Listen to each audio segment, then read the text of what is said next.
to the 2025 Festival of Ideas.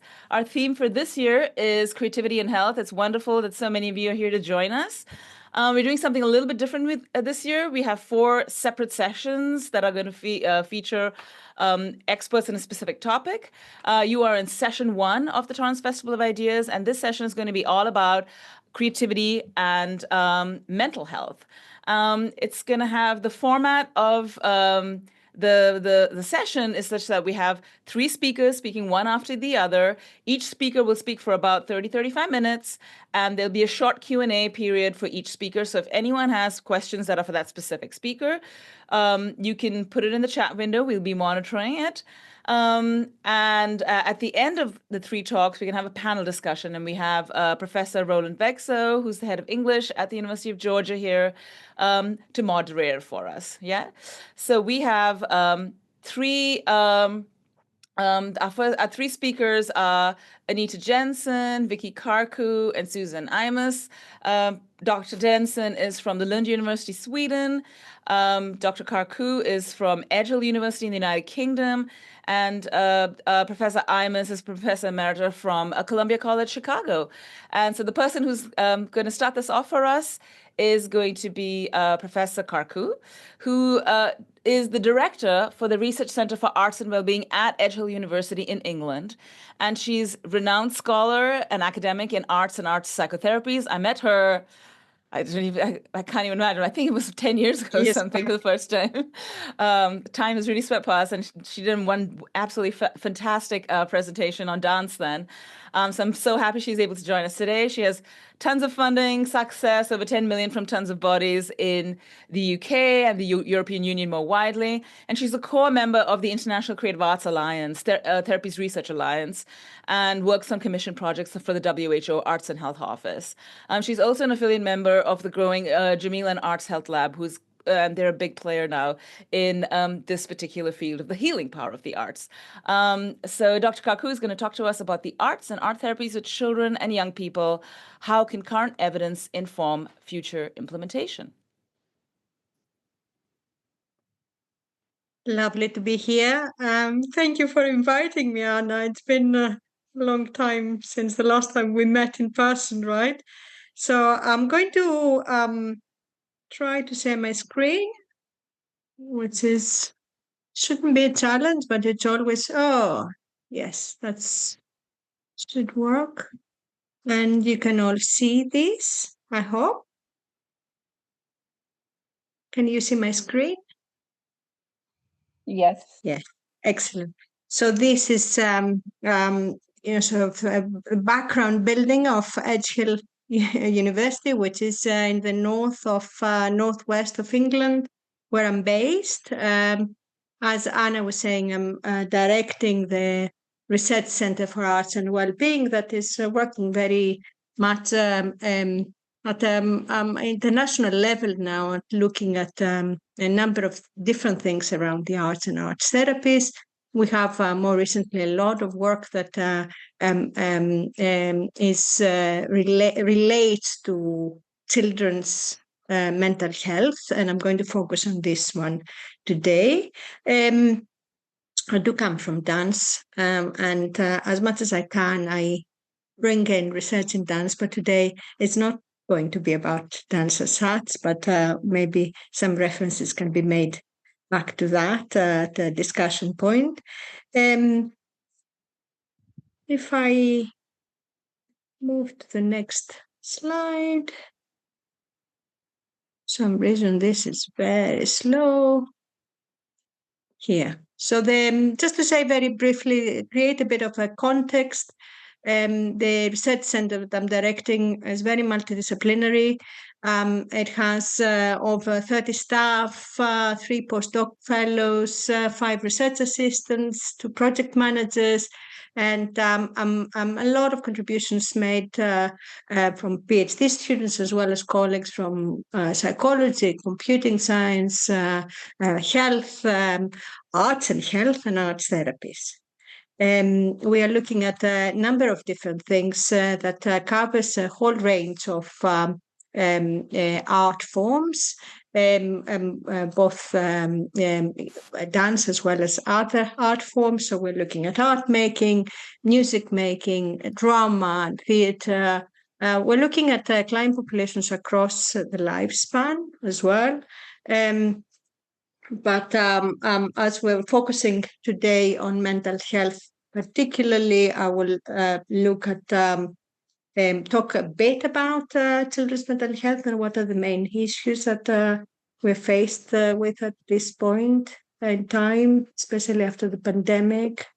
I'll talk about arts and art therapies, mainly about the domain and what area I tend to cover. And some of the research I will be presenting will cover some of the outcome studies we are currently doing, and more recently, implementation studies in this area. So I mentioned children's mental health. Children, young people, especially after the pandemic, are faced with serious problems. Globally, the WHO talks about 1 in 7 10 to 19-year-olds have a mental health concern. This is 15% of the children, young people suffering. We have depression, anxiety, and behavioral disorders, which is leading causes of illness and disability, suicide, third leading cause of death amongst those aged 15 to 29-year-olds. And there are sort of obvious consequences, not only for children and young people, but also those who, if the problems start at this age group, we know that adulthood will also be quite challenging and difficult. I'm going to try to move some of my pictures out of the screen because I can barely see my slides. Okay, so this is what is happening at the global scene. As I'm based in the UK, I'm particularly interested in the mental health of children and young people in Britain. And the picture is worse than the global figures we get. So we're talking about 1 in 5 instead of 1 in 7. 18 to 22% of children and young people with probable mental health disorders. 1 in 5 feel unhappy with their lives.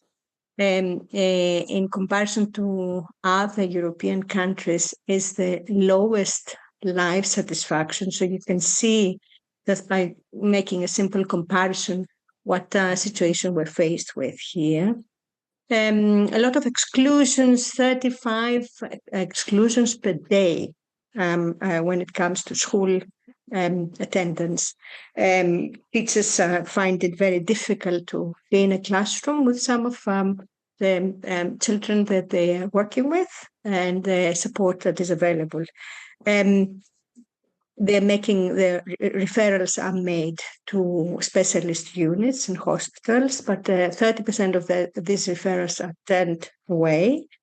When they're not, they're placed in waiting lists normally, that these waiting lists are long, particularly long. In some areas, it can reach up to 2 years, if not longer than that. When we have children attending interventions and receiving support, it's often inappropriate, or it comes quite late. Again, from those who are accessing services, we have a limited optionality. We're talking about primarily in terms of therapies, we're talking about cognitive behavioral therapy, and that's more or less it. Very, very few options, other options that could meet different needs children, young people may have. So this is the picture. It's quite dark, and especially even more so when it comes to closer where I'm based.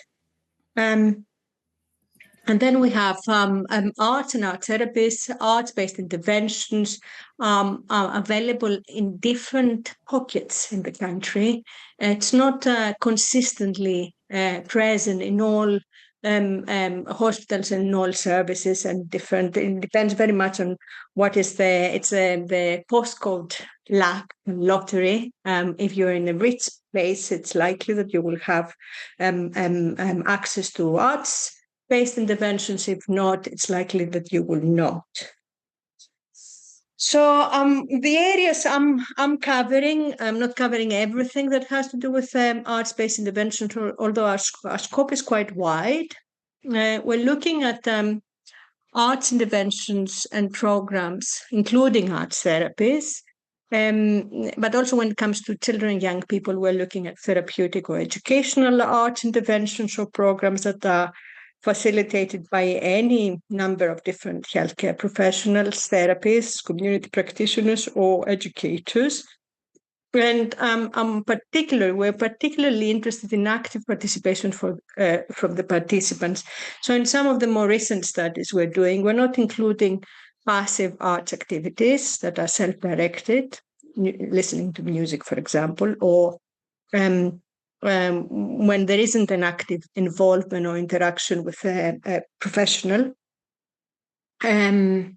So listening to music, reading, coloring, drawing on your own, going to concerts, exhibitions and theaters. This is also an area that we tend to not look at. It's not, so this is the where we are at the moment. It doesn't mean it's excluded forever.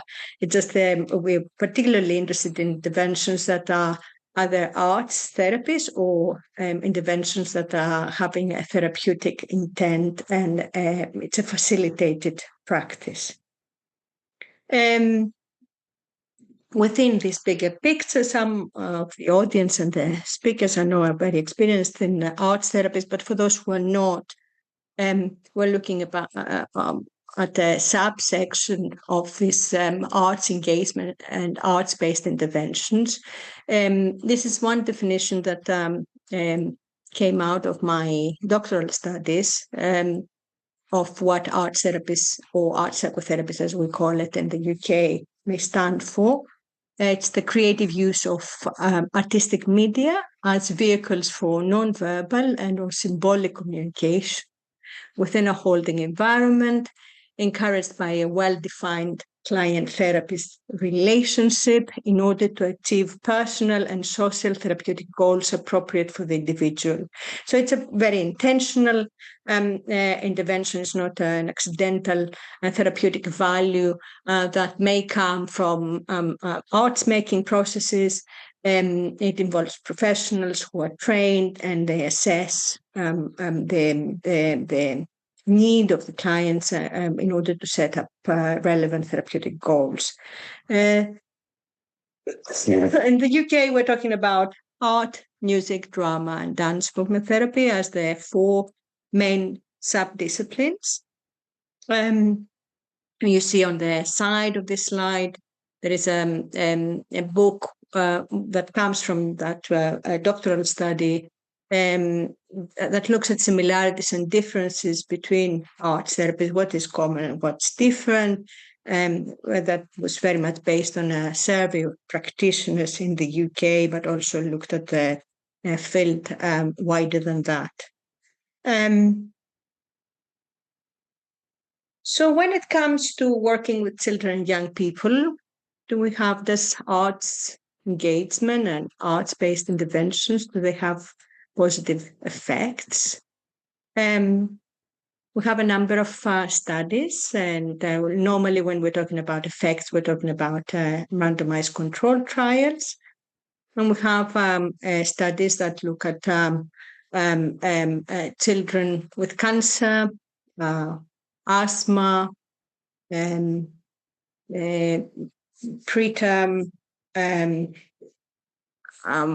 children, babies born prematurely, children with ADHD, a lot of literature that's growing around autism, and especially in music and dance therapy. In umbrella review, we are currently in the final stages of reviewing for publication. We looked at all arts-based interventions for treatment and management of non-communicable diseases. This hopefully will be a sort of a very seminal, important piece of publication that currently we report that the arts-based interventions have medium effects for mental health conditions. This is an important mental health outcome. It is primarily music and dance interventions that contribute to this overall effect size.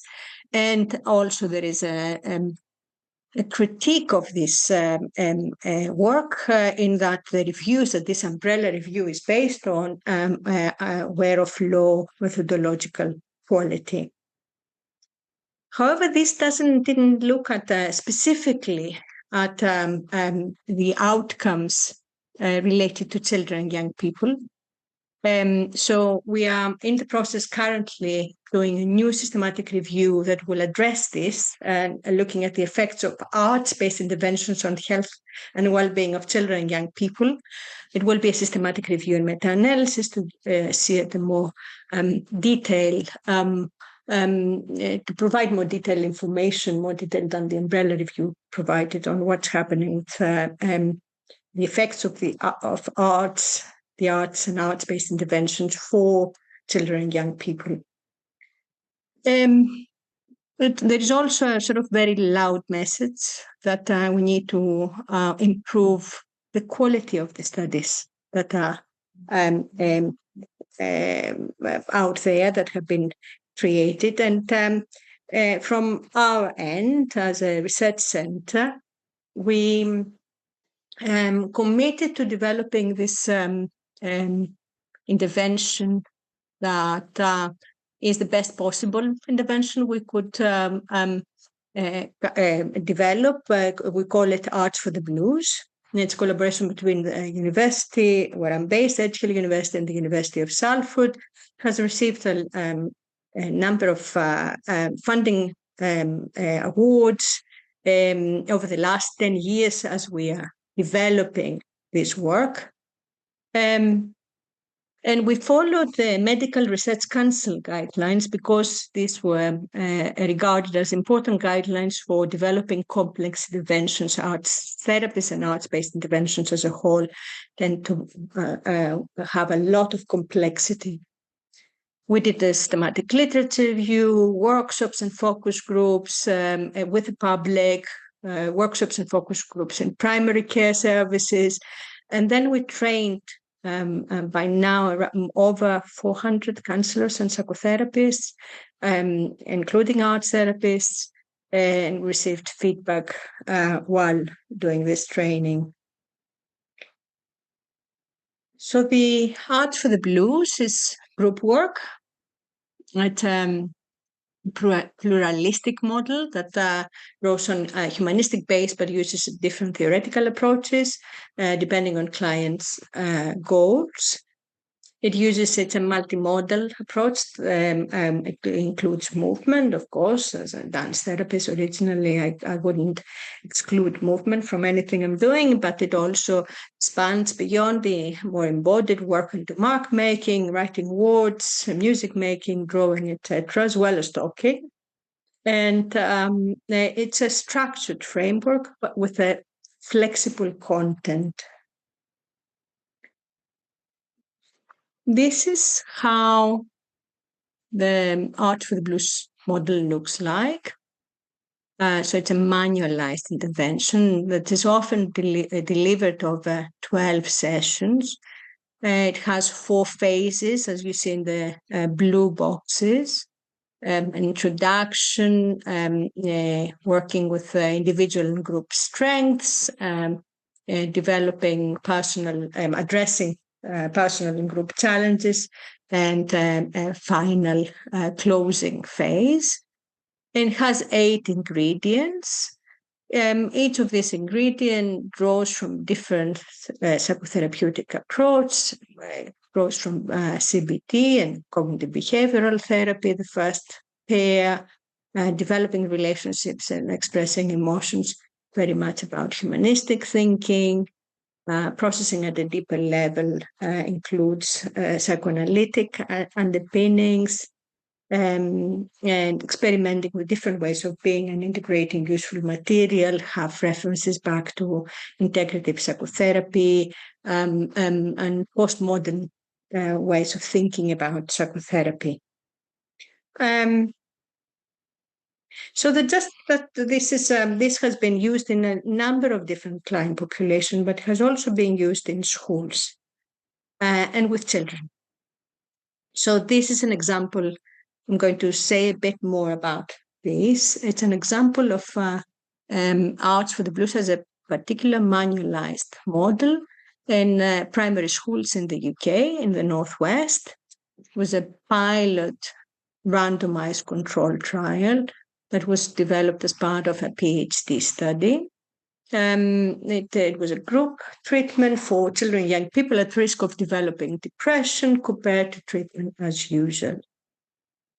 In that early study, we had separate groups for different arts therapies. So we had a music therapist delivering a music therapy version of Arts for the Blues, an art therapist delivering an art therapy version, drama therapists and dance form psychotherapists separately. So although there was a multimodal element, they were really working on what could be easily recognizable as a separate, different type of art therapy. We published that. A lot of research is coming out of this and publications. It had as an RCT, we followed a concert, started with assessing children for eligibility of over 200. We ended up in the analysis of the results to include 56 children, and there were follow-up periods for 3 months, 6 months, and 1 year.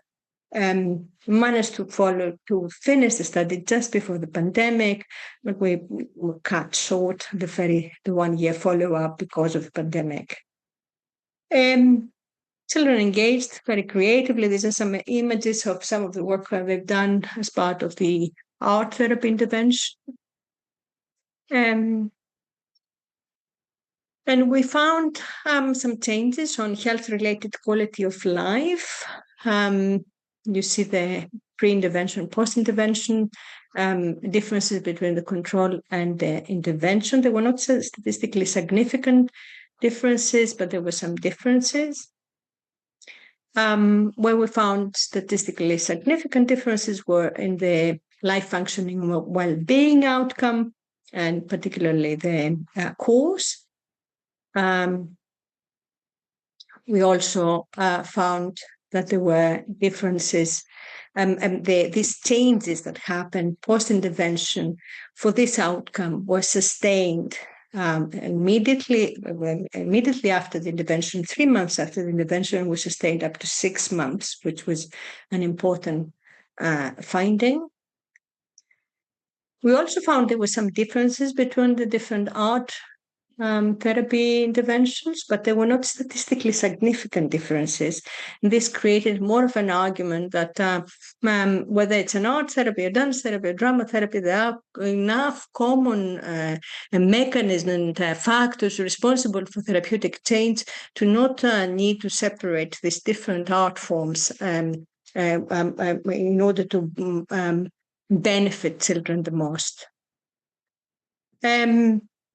And the final finding, which we want to follow up, we haven't managed to do that properly yet, is that children slept better after the intervention. They slept on average for a longer period and with fewer interruptions. And that was a sort of a biomarker that was really, really important. We want to follow it up properly with a larger study and more thorough investigation of what this means and why this might be the case. We had arts-based findings. We found that children acknowledged their positive and negative feelings, but also showed an increased understanding of the complexity of their feelings. And they talked about stress relief, emotional regulation, understanding and acceptance, and dreams and hopes for the future. There's some interesting quotes here. The last one, where the child is they're dreaming to becoming a head teacher to help other children feel good. It's a big difference from the first quotes, where we have children trying to manage their stress levels. And not only they're managing with their distress, but also they are able to dream and hope for the future. And that was a very promising, exciting result. There were limitations in this study. We had a crossover design. It was the study was small. The outcome measures could be, we could have chosen better measures and more sensitive ones. It was all based in schools. There was a very limited funding and resources attached to this study, and it was, sort of where we could improve that work from more interdisciplinary work. And we tried to do that as part of a new study we are currently completing with 175 children in 5 schools. With very, very much trauma-informed, multimodal arts therapist intervention. And we're hoping that we will be able to report the results from this study that managed to overcome some of the limitations of the previous study we did, and report in the next opportunity. Now we are in the process of analyzing the findings, so I don't have findings yet to report on this study. We did come up with a number of challenges when we're trying to develop evidence for these studies. For most outcome studies, we're focusing on one type of intervention too. If we have an active control, if we're focusing on whether it works or not, we don't have enough clarity on why an intervention may work, so we don't understand the process and mechanism of change that well. There is a lot of the other major limitations on outcome studies and evidence development is that there is a lengthy time and substantial effort that is put before services are able to change to include new evidence-based interventions. And there was something like, it's probably a bit anecdotal, but there was a statement that it could take 10 years from the time we have results from a large and good quality randomized control trial to that being implemented in services to become a guideline and then to start impacting what's happening in the real world. So there's an urgent need to meet mental health needs of children and young people with these research studies, and doesn't directly address other than for the participants in the study. So it doesn't impact the field in a bigger way, but very long term only. So we started engaging with this implementation science, a new area for us and for me, certainly. We started engaging in the last 5 years to say, okay, we will grow evidence, but we need to also do things now, and we need to change how services are run and use the evidence we currently have. So we got funding from the Arts and Humanities Research Council. It's the largest a study that has been funded for the arts and arts therapies to support the mental health of children and young people. And this study has been currently we're completing the first year of its operation. And I'm going to play a little video just to give a bit of a flavor of what this study is about. If my connection is good, I hope you can hear me okay. 1 in 5 children and young people are faced with mental health struggles. it's a mental health crisis that mental health services cannot accommodate. There's a very limited provision for children and young people, mostly therapies like CBT. There isn't really very much of creative therapies. We've been invited to make the link, the community assets in terms of arts-based therapies, and find a way of marrying that with what's needed within the NHS. This is one of the largest funding awards nationally for the arts therapies, and children's mental health. Creative arts gives an opportunity to be able to express their emotions. And I think it transcends language and culture also. One of our big activities will be to create a digital platform that would provide a sort of a referral pathway. We will map arts-based therapies, arts-based activities for well-being. We will be linking with healthcare providers. This digital platform will there will be a kind of a point of connections. Children and young people will be involved in all stages of the project. They will act as co-researchers, ensuring that what we're producing is relevant to them. We probably will integrate video games, virtual reality, or animations to make them attractive to children and young people. This is a massive project with over 50 partners. We will bring together health services, schools, community organizations, youth groups, and of course cultural organizations. I think it's a recognition as well of just actually how the arts can celebrate local communities and provide more focus on the unique identities they have in a really positive way.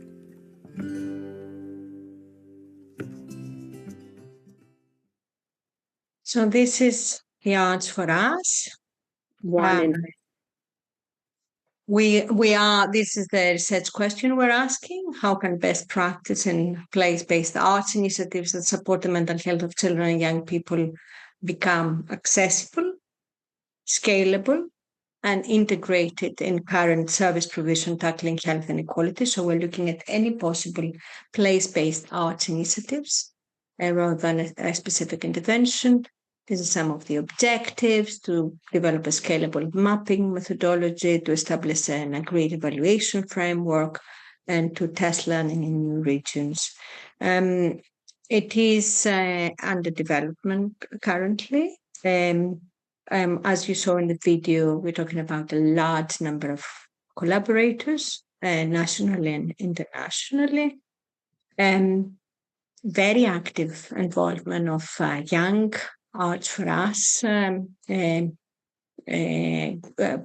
members, who are 17 members at the moment, and you see some of the self-portraits there.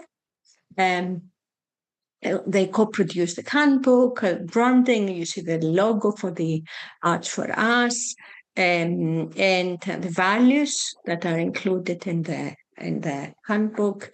So young people are very much at the heart of a lot of the work we're doing. We're working with Creative Health Associates. It's a new role. A lot of arts therapists or arts and health people with a lot of experience of working with children's mental health are dotted in different parts of the northwest coast here. You see on the map in England, where they create connections between the academics, the health services, and communities. Because we're focusing on children's mental health at this point, we're prioritizing the preferences by offering creative workshops for children and young people, and doing focus groups with children and with their parents. So we are currently halfway through the recruitment. You see the creative ways in which the data collection is happening, as well as the creative engagement to have a common reference to what the arts experience may be for them. You see also here one of the quotes from one of the parents. He talked about the little boy who really enjoys drawing and creating. He's got ASD and ADHD, and that's sort of one of his coping mechanism. If he's feeling overwhelmed, he'll go and create something or go and draw something. It just brings his level down. It gives him a sense of peace, if you will. So this is an appreciation of the parents, the contribution of the arts, some of them very deprived in terms of capacity to pay for the arts experiences. So this changing services and offering this through services becomes an important component of the work. So as a way of concluding this presentation, we're still working on that project and on the development of the evidence on what works for whom. We need more and higher quality outcome studies in different contexts. We definitely need to start understanding what we're doing and what is the process. In many ways, we cannot wait until we get all the answers from that. We need to start thinking about implementing current knowledge in real settings and scale up good practice as widely as possible. So the next step for us, we're starting a new National Institute for Health Research funded study in hospitals so we can generate more evidence. This is again on the Arts for the Blues, but now in hospitals, so we diversify our contexts. We are working on neuroscience, dance, the arts, and therapy. There's a special issue which hopefully will come out this summer or autumn, where we start getting a bit more understanding of what is happening in the process of offering arts making processes for children and adults. And more implementation studies in the making. Social prescribing, I think one of the speakers will talk about. This is very much about mobilizing community assets and being able to provide social prescribing informed social prescribing options, not only for the arts, but for green and physical activities as well. And we are in the process of scaling up as much as possible good practice in different parts of the world, Pakistan and Nigeria. You can listen to it. Please do. I just. The last study is India, Bangladesh, and Nepal, where we're doing Arts for the Blues there for rescued child laborers. This is the end of what I had to say today. I will play a little thing to finish the presentation with. Let's finish with this.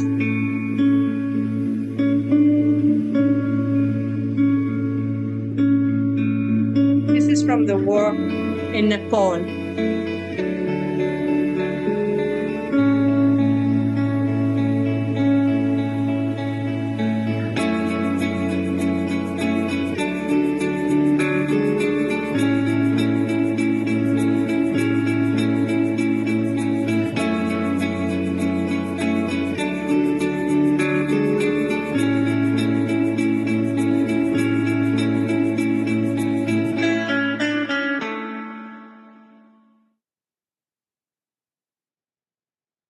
Thank you. I'm sure I took probably I used all the time we had for questions. No worries. Yeah, we have two questions there. We can take a couple of them. That's great. Thank you so much, Vicky, for the lovely presentation. And please, if you have any more questions, even if we can't get it done now, we can take it to the panel discussion as well. So your first question comes from Mario Maya.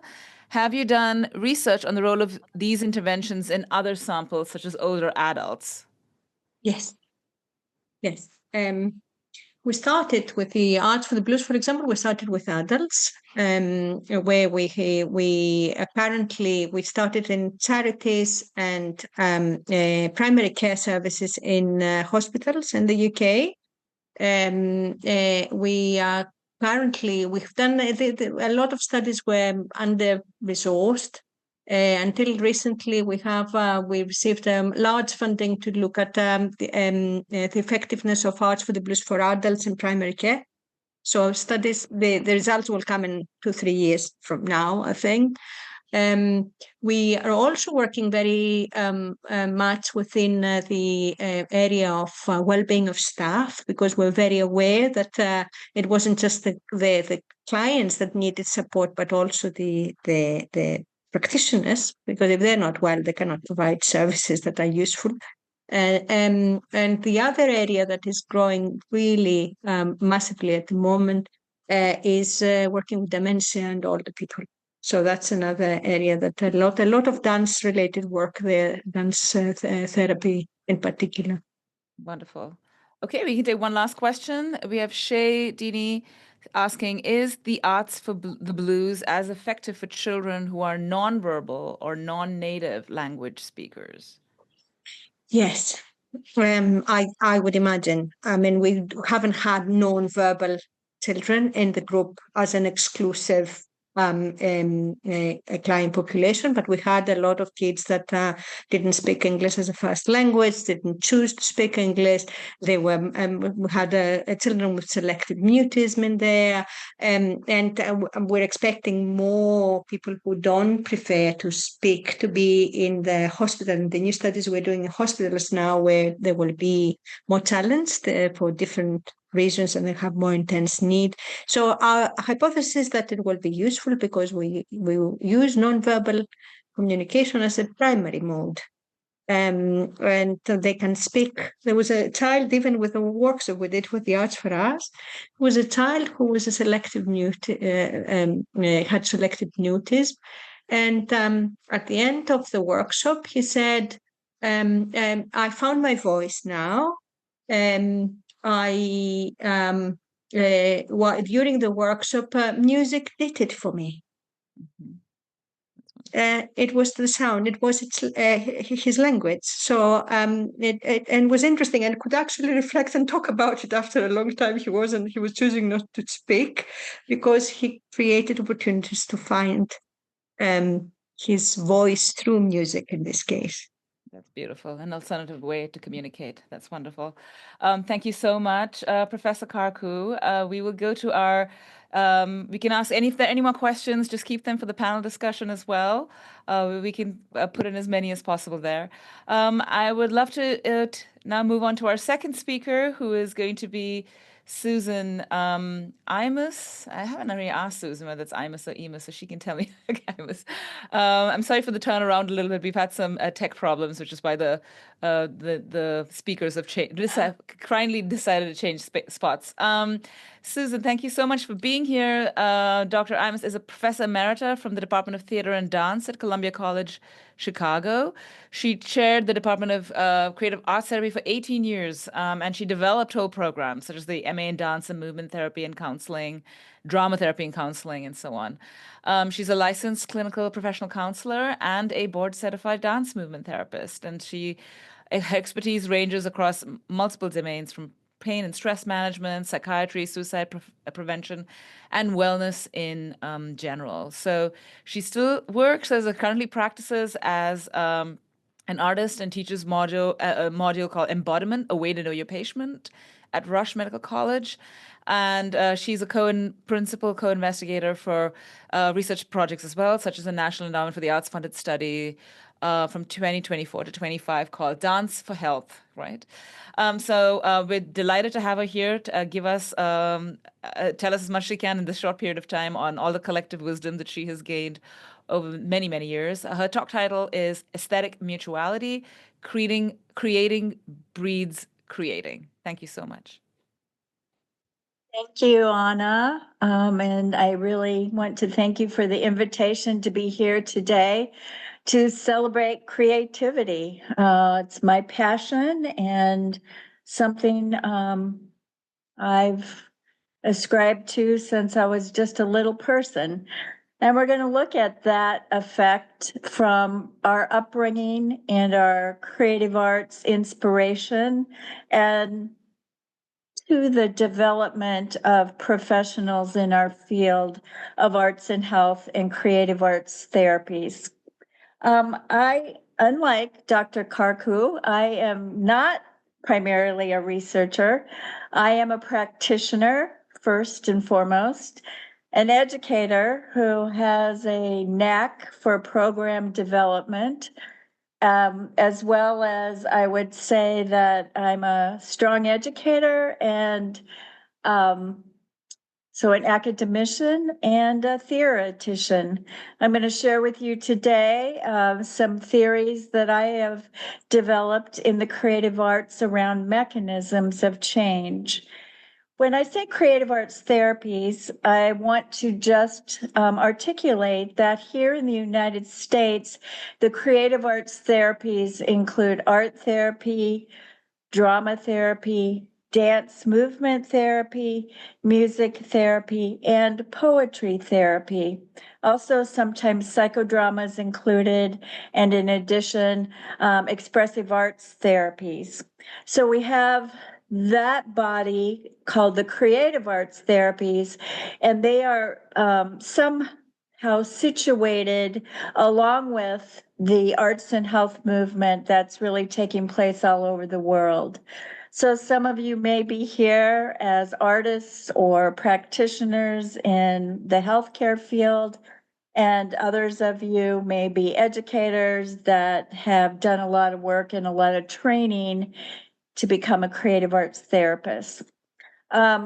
So I'm talking today in both roles as a creative arts therapist. I was originally trained in art therapy, studied that at the graduate level for 2 years, then went back and got my master's degree in dance movement therapy, where I have done the majority of my clinical work, which includes working in 10 different healthcare institutions throughout the United States. So I'm going to begin by sharing my screen, and let's hope that will happen. I also just want to invite everybody for the first part of my workshop to unmute, and I don't know why this is not, there we go, to unmute and bring your cameras. There is a delay on trying to get this into full screen. I'm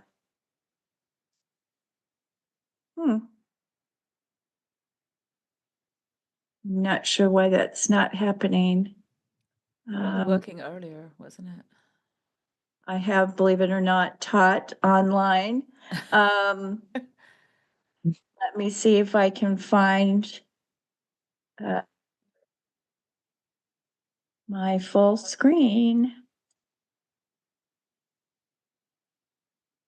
Yeah, that's so strange. Oh, got it. There we go. Perfect. Yeah, there's a funny delay that's happening that Dr. Karku also referenced. So now you get a view of all my slides.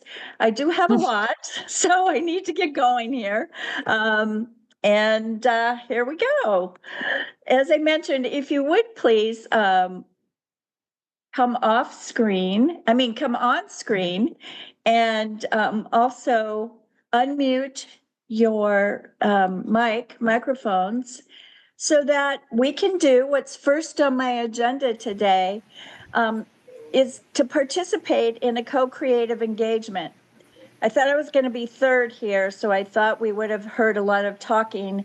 So I wanted to do something to get you up and moving and to get you creating, since we're here to talk about creativity and all of its glory. And then I'm going to go into a little bit of theory, and then some application and examples from the theory that I present to you. I'm not sure we'll get through all of them, but I will give you an example of a little bit of work in psychiatry, rehab medicine, which is basically my passion, and community wellness and prevention, which is my other passion, through the NEA study that I'm currently principal co-investigator on. But first, let's get involved. So I'm going to invite you to stand up. And if you don't want to stand, you can do this sitting as well. Also, I'm going to invite you, if you would like to be off camera, leave your camera on so you can maybe see others, but then just step aside. Okay? So we're going to begin by going through body parts, and we're going to do what I call a quick shake, rattle, and roll warm-up. You might all have heard that fun song, we're going to shake, rattle, and roll. Well, we're going to shake body parts. So you see this fun little diagram there. We're going to start with our head, and we'll just do 3 repetitions in each of the body parts so we can keep this moving, and because I have a lot to talk about. So let's begin. We also are not going to use music. However, if you want to hum or get a tune in your head, feel free. We'll talk a little bit about why I don't often start with music with certain populations.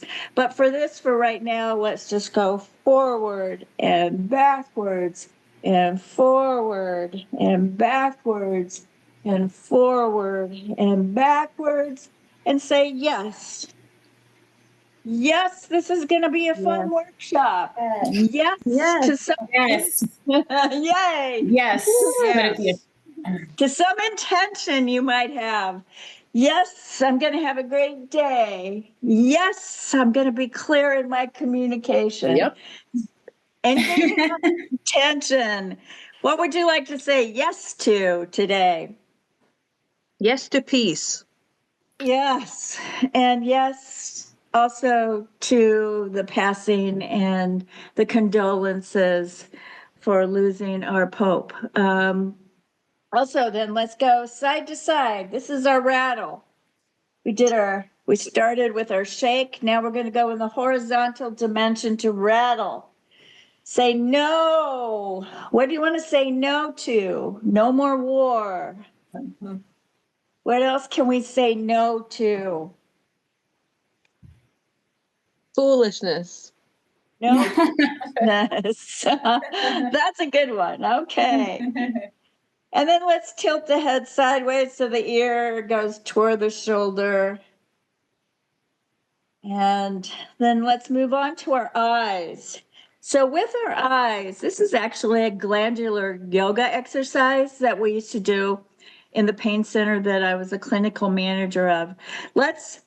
We have our neutral position, our center, and then let's look up without moving the head, just the eyes up and down, up and down, up and down, up and down. And look sideways or horizontal, right and left, right and left, right and left. And then roll the eyes upside down, side up, side down, side up, reverse, other side down, side up. One more time, side down, side up, and center.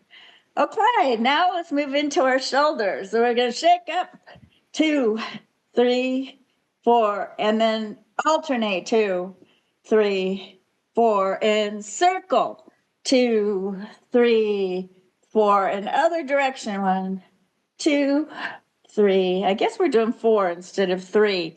And then we're going to go into our arms. Swing forward and backward. 2, 3, 4. And then side swings. 2, 3, 4. And then arm circles. And then shake. So it goes up and down. We kind of did a little bit of rattle and roll first. And then let's take that into our waist. So I go side and side. And look over your shoulder. What do you see back there? Is there anything anybody sees? I see my big fig tree. Does anybody see anything? Unorganized files. Oh, I have those too. Maybe you see your bookshelves. Okay, and then let's move into our elbows. Get our elbows going. And then sideways with your elbows. And then shake in circles with your elbows. All right. And then let's go into our hips so that we're going to go forward and backwards, forward, backwards, forward, backwards. One more forward, backwards, and side, side, side, side, side, side, side, side. Now go around the world. That's what they call it in belly dancing. We're going to go all the way around the world and then repeat it to the other side. Hey. And then let's lift our legs so we activate our hip joints. And just lift and lift and lift and lift. And then roll in and out. So you lift your knee, go out, back in and down. Up, out, in, down. Up, out, in, down. Up, out, in, down. And then just take your knee and just go back and forth. So once again, you're rattling. And then the other knee and rattle side to side. And then you can circle with your knees and circle with your knees. And then let's just bounce. Let's bounce. 2, 3, 4. We'll do it to 8, 5, 6. And I see Vicki is going and doing a little jump. I love it. If you want to jump and let those arms go as well, you're really getting that shake in. And then let's end and do our feet.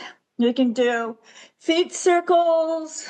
I don't know if you can see. You can go in and out, inversion, eversion with your feet. Inversion, eversion, inversion, eversion, and circles. And then shake your foot. Just really shake it. And shake your other foot. Okay, and then now let's just jump the whole body and shake the whole body like you're a dog that shakes off the water. Okay, how do you feel? Great. Do you feel energized? Yes. Okay, so don't sit down yet because we're going to do one other thing. You're going to select a body part that felt fun moving or felt comfortable or maybe felt familiar to you. And you're going to select that body part now to express yourself in a little movement engagement exercise. So maybe I think I'll select my shoulder for today, but you can select any body part. And what we're going to do next is we're going to dance on air or dance in the air.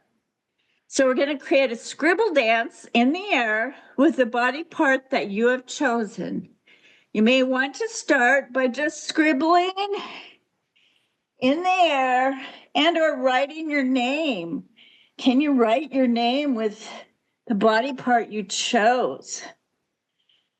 And if you want to shift body parts, if that one body part gets tired, and I like to do both sides for balance and harmony, just try that. And then I'm going to invite you to move your scribble through space. So try new locations in space, including different levels. Can you go at a different level? Or maybe you go up and down like you see me doing. Or maybe you turn sideways. Or you turn all the way around. See if you can just allow that body part to lead you in a movement expression of some kind. You don't have to know what it is. And then I'm going to invite you now to freeze in a shape. And what we're going to need to do is come back to the gallery cameras and see, this is where I'm going to have to stop sharing. See if I can do that so I can see you all. And I want you to see if that shape, and you might need to walk closer to your camera, does that shape look like anybody else's shape in the gallery? Can you see anybody else's shape in the gallery? Oh, I see Lindsay's. Oh, I see Linda's. I see a lot of people with their cameras off. That's okay, that's your choice. All right. So, in this shape, what would you title your sculpture or your movement dance that you just did? I always have my patients or clients title their movement phrases and or dances. And I'm trying to get back to my slides here, and I'm having trouble doing that. So I saw Linda, I would put in the chat, someone that I felt looked a little bit like me. So somebody said their title would be a joint session. Oh, I love that. Does anybody else have any titles you can add to this session? And maybe Roland, you can help me. Is there any entries into the chat function with titles that label the shape that they've created? And or if you could write a person's name into the chat function. Well, there's lots of them there. There's heavy lifting. That's what Lindsay says. Okay. Shay says lazy can. Which is great. Another Linda says enter. Vicky says C for candy. Broderick says movement making. Gilson says hunchback dancer. Abby Johnson says sway. Jane says creep and freeze. Keep it coming. The wobbler. Lucretia, that's great. Love these. Little teapot. Okay, Carla. thank you. Yeah. Are there more? Little teapot from Carla. Oh, that has a memory for me. I did an audition for a play that I was nominated for a Best Supporting Actress for, and I was the little teapot, and I sang and dramatized the teapot. So I love that. And that shows that symbolic verbal communication can connect and lead into discussions and socialization with other people in your group. All right, so I'm back to my slides. I hope you can see that. And thank you for your active participation. Obviously, Zoom has its limitations, but I love trying to use it to its utmost potential. And moving on, and I'm trying to get my slides to advance, and they're not wanting to do that. I don't know why we're having trouble with Zoom. Oh, there we go. So if this is a creative arts therapy session, I would ask you to describe your sensations, your movement, your images, your feelings, your emotions, and thoughts. I call that smifting. So we're always smifting in my creative arts therapy sessions. And we'll talk a little bit more about that later. However, I wanted to go back. I forgot to ask you, what made you select or notice somebody similar to you in your movement sculpture? Does anybody want to comment on that? You can unmute and just describe what made you connect with someone else, if you were able to. I know there weren't a lot of you that were actually on screen, but did anybody want to share in the chat function what made you connect with somebody else? That would be looking at and analyzing our movement. Now, I noticed Linda had one of her shoulders towards the screen so that her body shape was rotated slightly to the side. So that was one of the reasons that I connected with Linda in the gallery views. And this is one of the tools or oh, here we are. Is what attracted you to another person's form? Was it their shape, their level, their focus, the body part they chose? Or was there some kind of an image recognition that you had when you were looking at others in the room? The patterns that we notice, or the patterns that creative arts therapists pick up or tuned to, can be both nonverbal and verbal, and they are based on our aesthetic backgrounds. Okay, so what does that really mean? And how does that relate to the topic that we're talking about today? Well, first and foremost, just like in psychotherapy, you need to know or understand yourself, because we have what we call countertransference that can get in the way of you being fully present for your patient or for your client. So the same thing holds true for us in creative arts therapies and arts and health. What, who, and how was your creativity fostered, and what kind of patterns of attraction got developed for you in your childhood? Does that make sense? So I'm going to say that again. Who, what, and how was your creativity fostered in your youth? Well, I will, because we can't interact a lot, I'm going to share myself as an example. My father influenced my creativity development.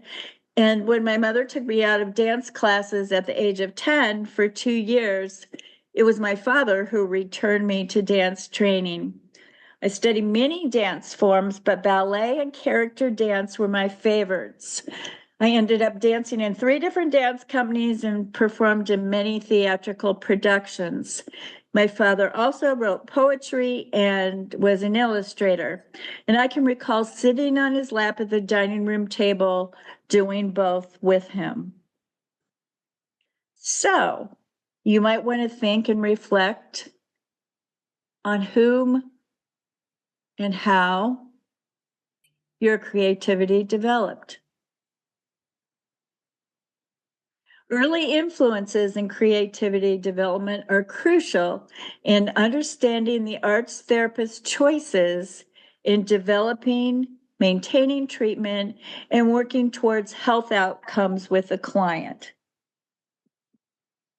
So, how does this all fit into theory and the topic of this presentation today, which is aesthetic mutuality, creating breeds creating. Let's begin the theory discussion with my working definition of creativity. And that is to use what is available, what is existing and available, and change it in unpredictable and sometimes predictable ways. A common factor or mechanism in mental health treatment is the therapeutic relationship. And you heard Vicki talking about that when she was talking about the therapists and their clients, or the therapists and the children with whom they worked. That is a therapeutic relationship. And in creative arts therapy, excuse me, I'm going to take a little drink. There is more than the intrapersonal and interpersonal verbal relationship between the client and the therapist. And in fact, some theoreticians and academicians believe that the therapeutic relationship is as much as 2/3 of the healing. So for those of you in the field, you know that a lot is written on the therapeutic relationship. But let's look at those relationships in creative arts therapy because they are many. First, we have the interpersonal relationship. That's the client with themselves. It can be self-initiated art making, motivations, and sensory stimuli affect this. With interpersonal relationship, it can be the therapist and the client, as well as the therapist and other patients or group members, if it is group treatment. And this is where intentionality and transitional tasks are initiated by the therapist. We'll talk about that in a minute. There's a call and response, and then the response into the call. It becomes interactive and reciprocal. We also have relationship in creative arts therapies to the art making. The client and the therapist with the actual creative process or creating process. This is where aesthetic choices, creative elements, and something I call dynamic concretization occur. That's where Vicki was talking about symbolic communication, finding a form. So relationship with the creation, that's the fourth relationship we look at, and that serves as a form of self-reflection and containment. The client with the creation and therapist with the creation. And there is then a, once again, reciprocal relationship that occurs both verbally and non-verbally. So aesthetic mutuality is a mechanism that encompasses all four relationships. Now, what do I mean by mechanisms? And just very simply, and not to prolong a discussion on this, I can call your attention to DeWitt article that did a scoping review of mechanisms and particularly specific factors in one creative arts therapy, and then joint factors that Vicki was also talking about is what are the factors that are enacted and make the process work across all the mediums or the modalities in the arts. So I've identified 9 different mechanisms. Some of these might seem very familiar to people, and some of them might be a little confusing. In my article that I wrote in 2021, which is in my reference list, all of these are gone into in great detail. But for today, we're here to look at aesthetic mutuality, and then as a subset, or not a subset, but as another mechanism, dynamic concretization. However, we do not get to aesthetic mutuality without safety and risk taking. And I thought this was really pertinent to talk about in this creativity festival, because when we talk about risk taking, we're obviously talking about the courage to try something new, seek novelty, and as I identified on the slide, shift aesthetic patterns. And courage is necessary here, not only for the client to commit to treatment, but for the creative arts therapist. So we have the balance between safety and risk. And when we think about this, I want you to reflect back on the little creative encounter we did at the onset of my workshop. I gave you a lot of choices. I invited you, after we warmed up all of our body parts to increase your familiarity, I asked you to choose a body part. And then I asked you to choose if you wanted to be on or off camera. Then I invited you to make a spatial design, writing your name although we kind of slid over that very quickly. Writing your name creates a familiar identification and helps give you structure and space if you're feeling a little unsafe or overwhelmed. You were then given the choice to write a message to a festival participant. Bring the sculpture to the gallery view was also a choice. And then naming either someone or naming the actual sculpture or dance on chat was your last choice. Choice becomes a safety button in the creative arts therapists, in creative arts therapies. We always start relationship building through identification with the familiar to foster that increased sense of safety. But after time, I often will work with opposites or what we call polarities to use divergent thinking as a springboard to creating something new. So let's look at the definition then of aesthetic mutuality. I've got all sorts of things appearing on my screen here. Aesthetic mutuality is that interactive behavior and reciprocal engagement in creating relationship through the discriminating appreciation and participation in specific qualities reflected in form. It is that relational call or signal and then the response that develops bonds within the therapeutic relationship, wherein patterns of attraction manifest through aesthetic sensibilities, preferences, and values. So what does that mean? And I'm going to try and summarize this so it's a little easier, because that was a mouthful. The therapeutic nonverbal and verbal relationship combined with cultural aesthetic engagement is what I mean by aesthetic mutuality. It's the therapeutic relationship that gets developed, remember those 4 different types of relationships, through nonverbal creations in either movement, art, music, drama, and poetry making, and then the attraction to cultural aesthetic sensitivities, preferences, and values, and their feedback loop.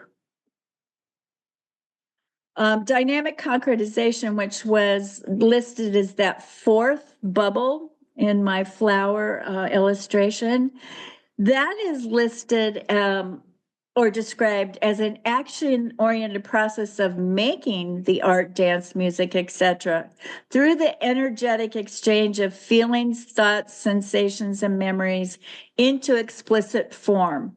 And this includes bringing concrete form and containment to those sensations, images, feelings, and thoughts. That is sifting to gain objectivity in viewing one's creation and forming a new perspective.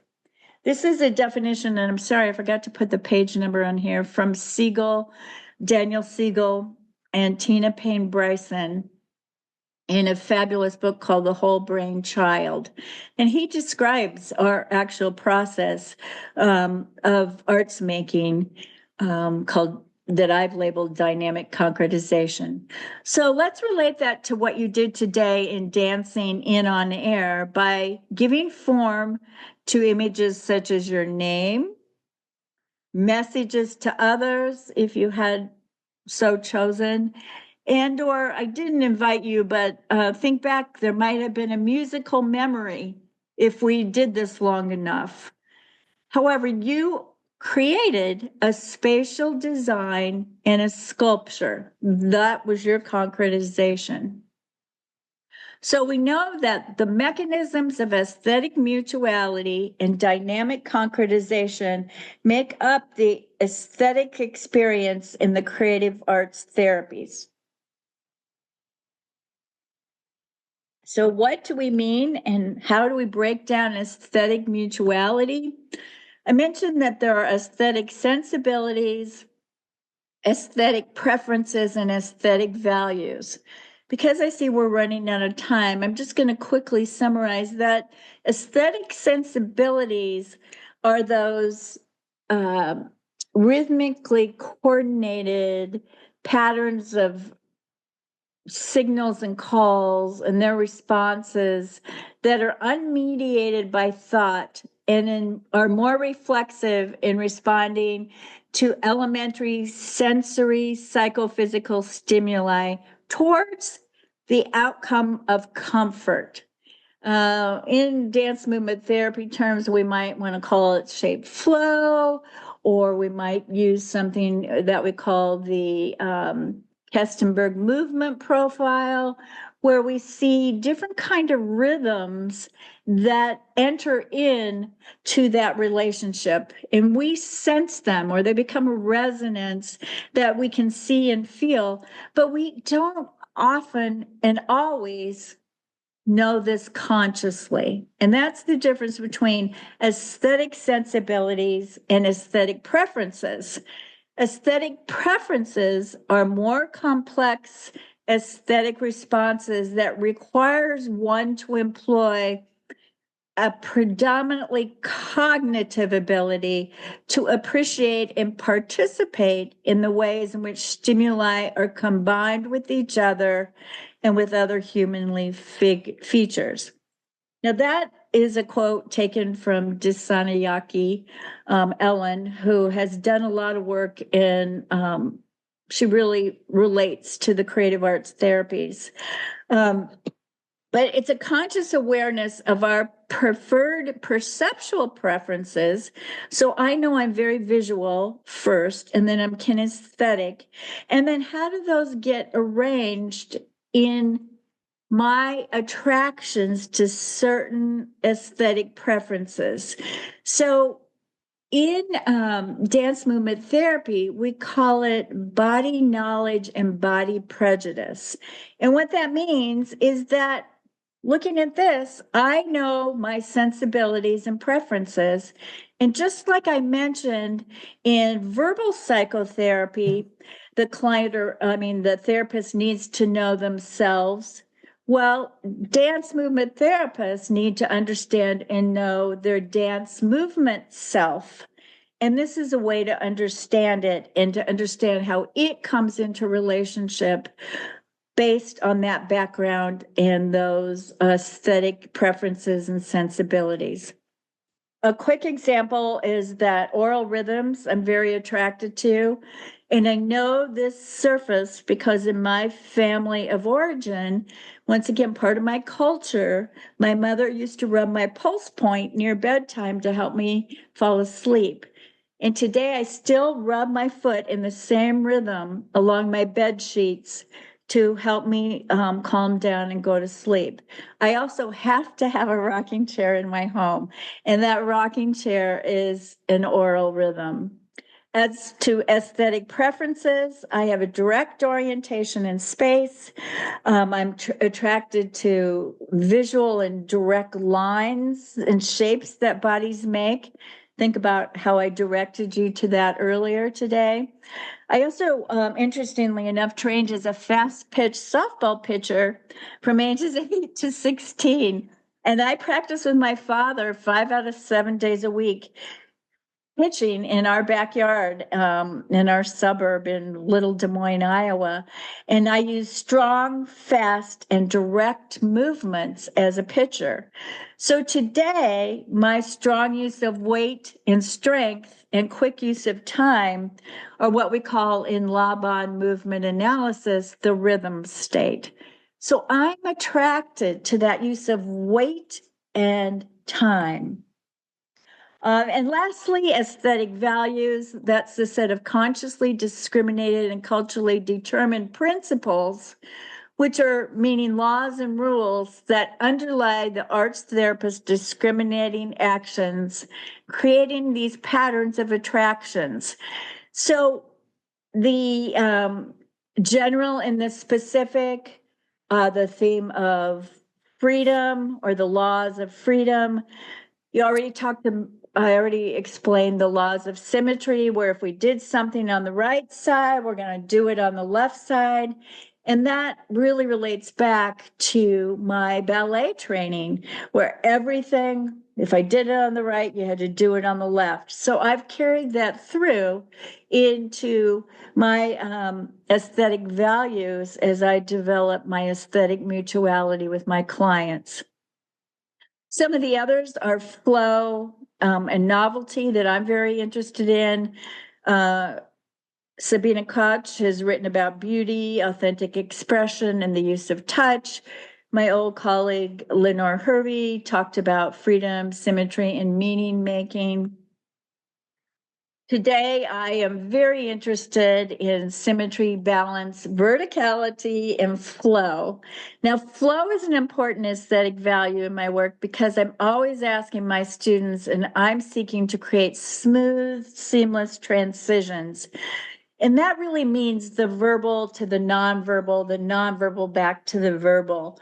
And this comes from the transitional tasks prompts that I create with the client. And a good session, just like we know Csikszentmihalyi's theory of flow, when the session is happening in a flowing way, time disappears. And that's when I can tell my session was effective, is if that flow value, aesthetic value was created. I know we have very little time here. So just very quickly, I'm going to go into my way of looking at treatment planning or looking at health outcomes by using We have about 2 minutes left, Susan.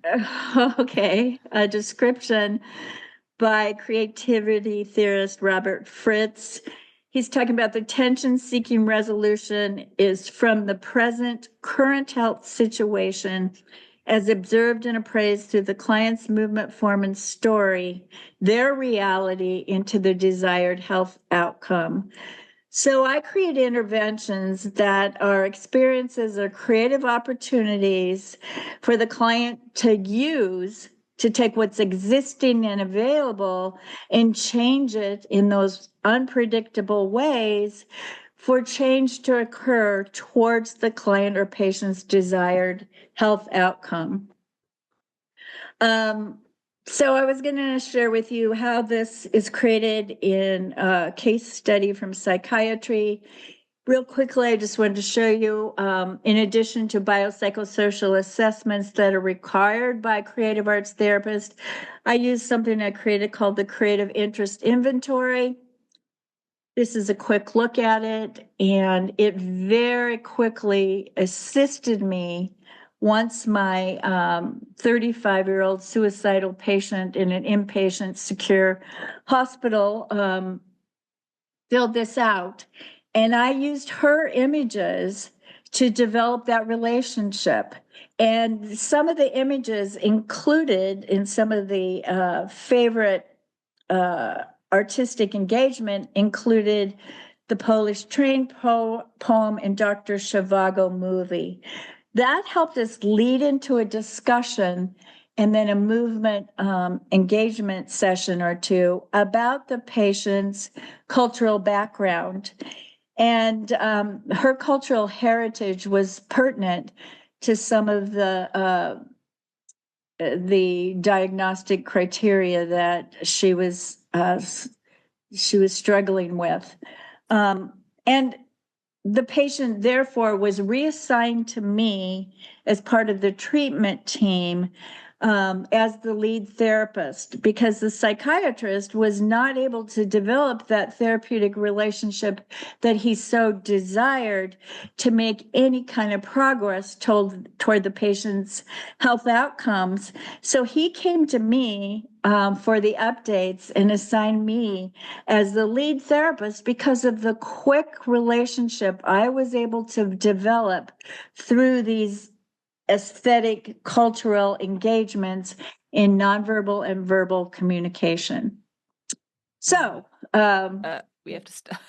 Yeah, just want to say I have these slides available for you, and I think you're going to have access to these, or I can upload them.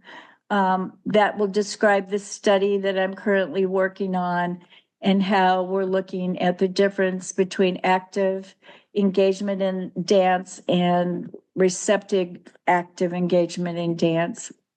And Cool. there we go. Thank you Thank so you. much. Thank you so much, Susan. That's wonderful.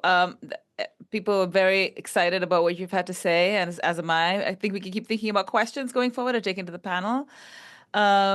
So it's just wonderful work. Have so many curiosity-driven questions for you. So thank you for that, Susan, and thank you for being willing to share your slides. You can send it to us or even upload it on Hoover, or people can reach out to Susan directly, I think, as well.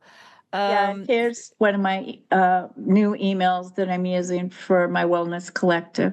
Cool. That's imus@create@gmail.com. But yeah, we can put that in the chat window. And if anyone has questions that they want right now, Dr. Imus is going to be here on the chat, so you can direct message her, and I'm sure she'll be happy to answer them through the chat window as well, if there's things that occur to you. All right, we will go into our last session, which is with Professor Jensen, Anita Jensen, who is with us here all the way from the University of Lund University in Germany, in Sweden.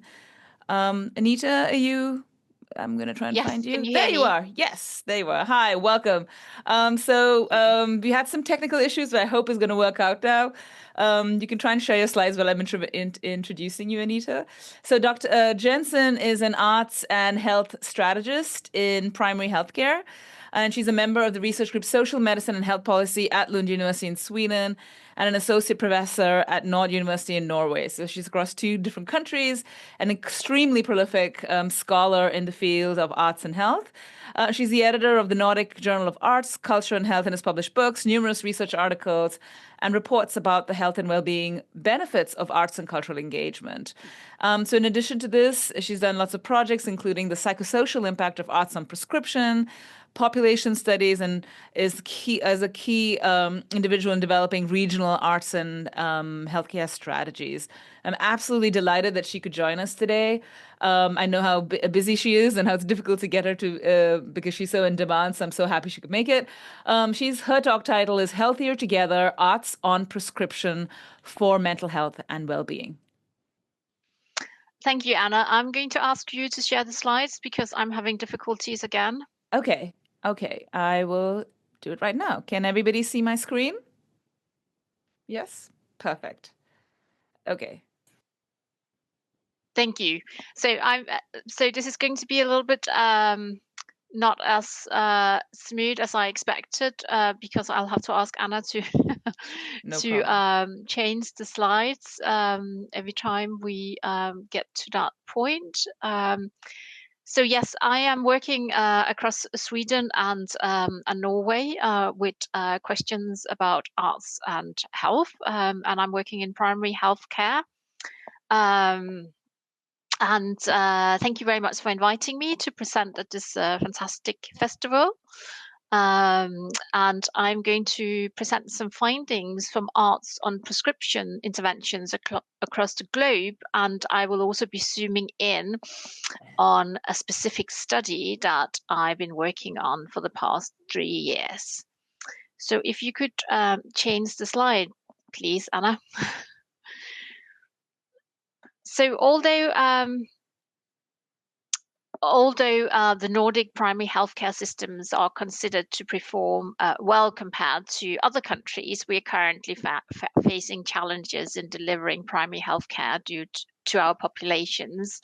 And the main sort of difficulties are due to an aging population.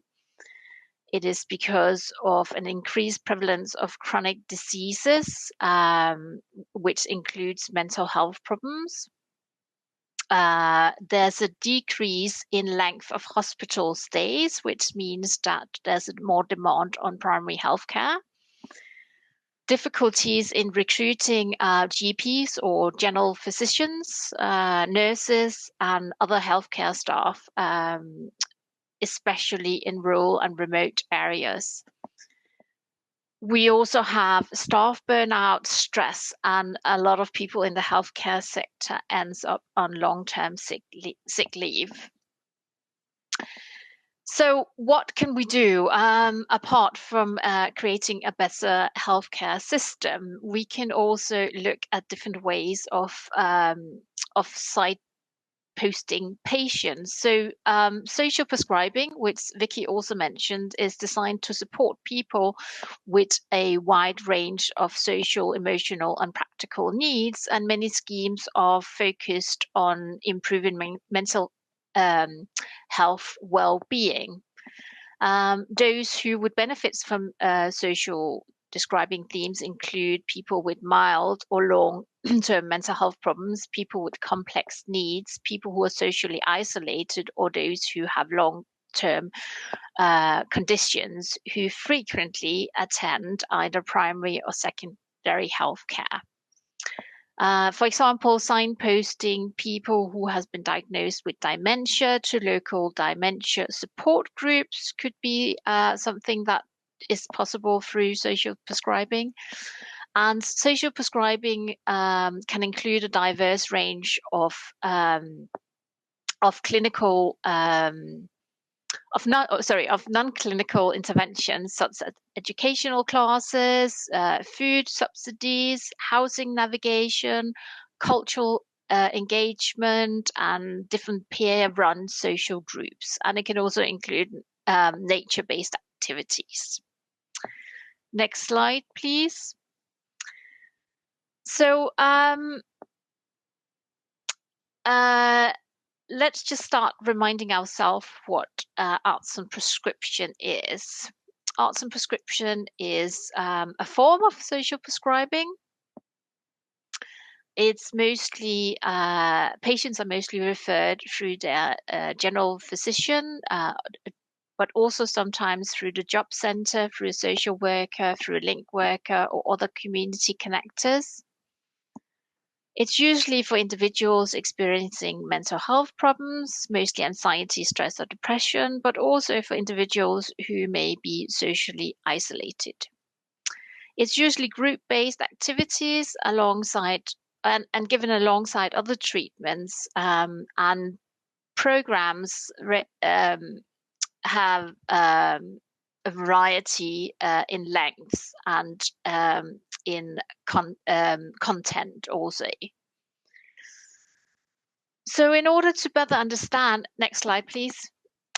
In order to better understand the underpinning evidence for this practice, we conducted a systematic review, which included 25 studies from 5 different countries. There were studies from the UK, from the US, from Australia, from Denmark, and from Sweden.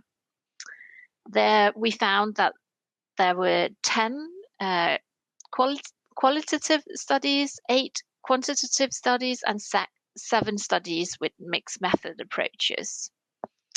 And programs were held in different settings, in community settings, in different art venues, in GP surgeries, in other primary healthcare settings, and there was one held at a school. The studied population were adults, although there was one study that included adolescents from the age of 13 to 16 years old. Next slide, please. 7 of the 25 studies had used the same measuring tools, which enabled us to conduct a meta-analysis of the studies. So all the studies in themselves showed a statistically increase in well-being scores, and the meta-analysis also showed an overall significance, which you can see here. And so that was an increase in well-being of a total of 1,769 participants. Next slide, please.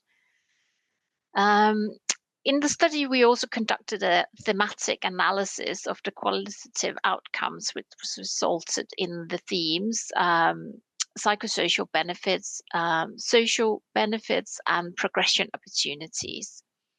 So in terms of psychosocial benefits, the participants reported increased self-confidence, improved self-esteem, a sense of achievement, engagement and pleasure.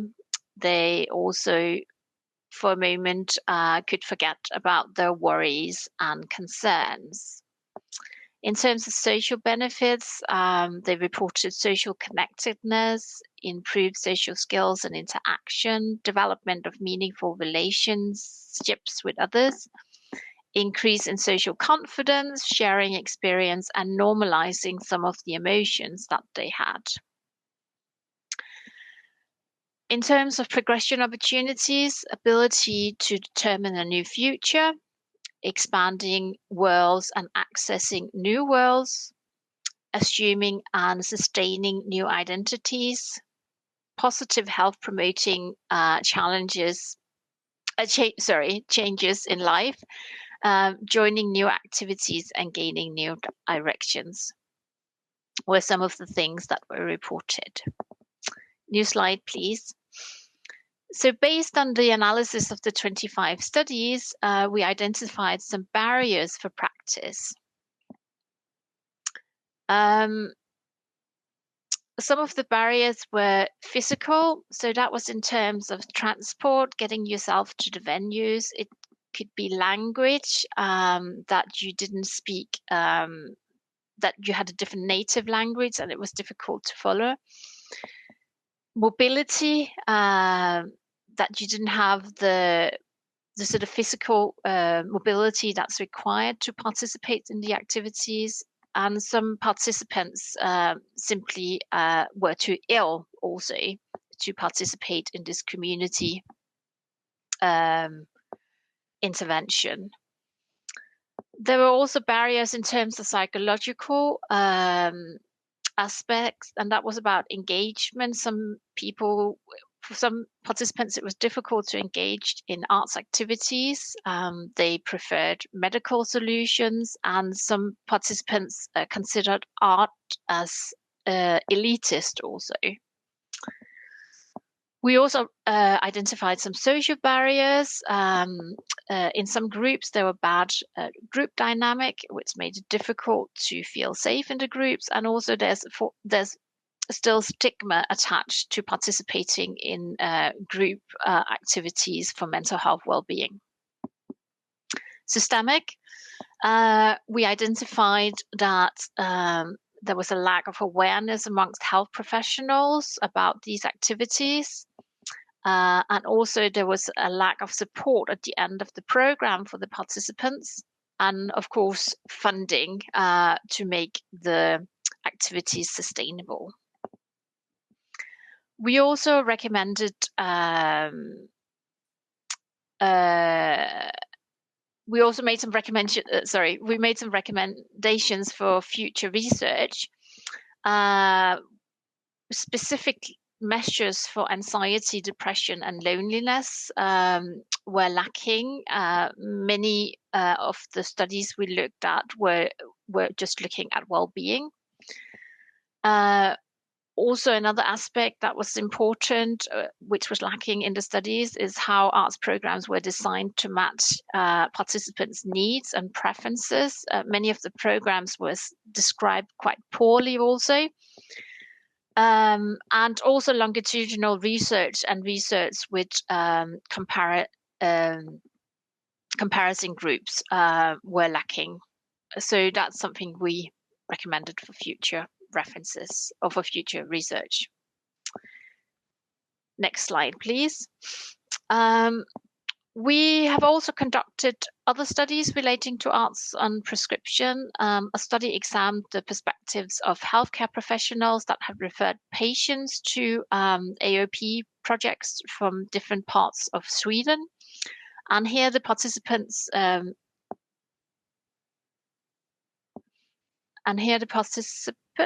reported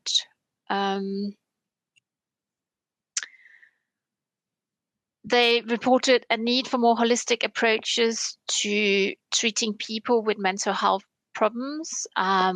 They saw that their patients benefited in terms of motivation, routine creation, social interaction, and increased self-esteem. They also saw that AOP had the potential to positively impact primary health care service and society at large. And they also recognized that time pressure and the dominance of the medical model could be a barrier for these sort of interventions. Next slide, please. Another study involved the cultural stakeholders that had delivered arts activities in an AOP project from Denmark. And here the cultural stakeholders reported a positive collaboration with the healthcare sector, an organization or a sector that they weren't familiar working with before. They also saw how they developed new professional skills themselves, working with different target groups. And they were clearly motivated to form new collaborations with new stakeholders in the future, working across different sectors. New slide, please. And we've also looked at different structures and frameworks in delivering AOP projects from across the globe. And here we found a need for consideration at different stages of the AOP model, namely how referrals are made and how the groups are managed, and what are the opportunities for moving on and aftercare pathways.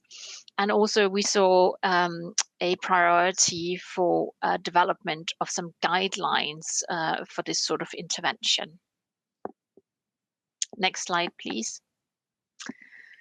So beyond the results from the research studies, we have also we can also understand some of the mechanisms that lead to positive health and well-being. And here are some examples of what such mechanisms have been identified as. Some researchers have identified it as this is a social cure, linked with the notion of social capital.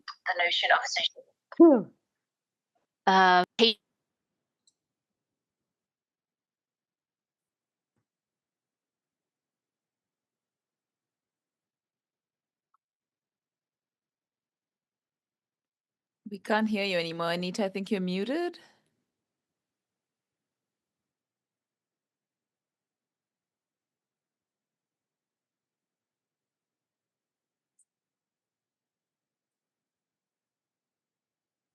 Anita, can you hear me?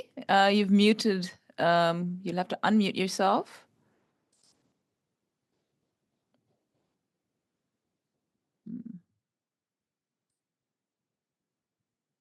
I'm not sure what's going on.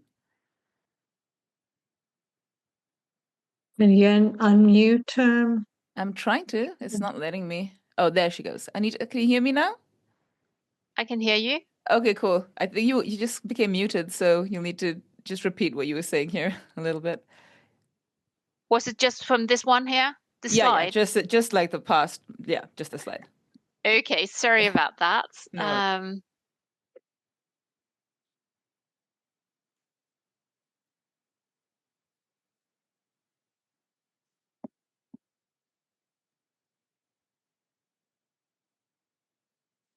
Sorry, I'm just finding the slide. We're on psychosocial mechanisms, so yeah. that slide, and maybe with the patient activation hypothesis part. I am here.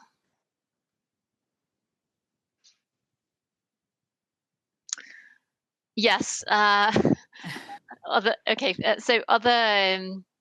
authors or scholars have identified it as the patient activation hypothesis in terms of enactment of motivation, self-management, and well-being. It has also been seen as a kind of a connector, quality of relationships, supports advocacy, addressing barriers to engagement with groups, something that's solution-focused, empathic and flexible approaches, and also community groups, identifying the positive aspect of social bonding, and also seen as a therapeutic alliance, and also sociological mechanisms such as self-efficacy, new identities, flow states, reduction of anxiety, finding autonomy. Next slide, please. So some of the elements necessary for positive outcomes we have identified in a study which is focusing on the components in participatory arts for health and well-being, and about the process and the content. So we reviewed different papers and conducted also observations of arts and prescription sessions. And through the data, we have identified four core components of participatory arts for health and well-being. And those are social community, it's the artist, the facilitator, aesthetic processes of product, and sharing and reflection. So the four components present different ingredients that leads to increased mental health well-being. So the first one, social community, supports social inclusion. It can foster new relationships and promote connectiveness. In terms of the artist or the facilitator, the person should encourage the creative and the aesthetic process, promote opportunities, and also really understand the group.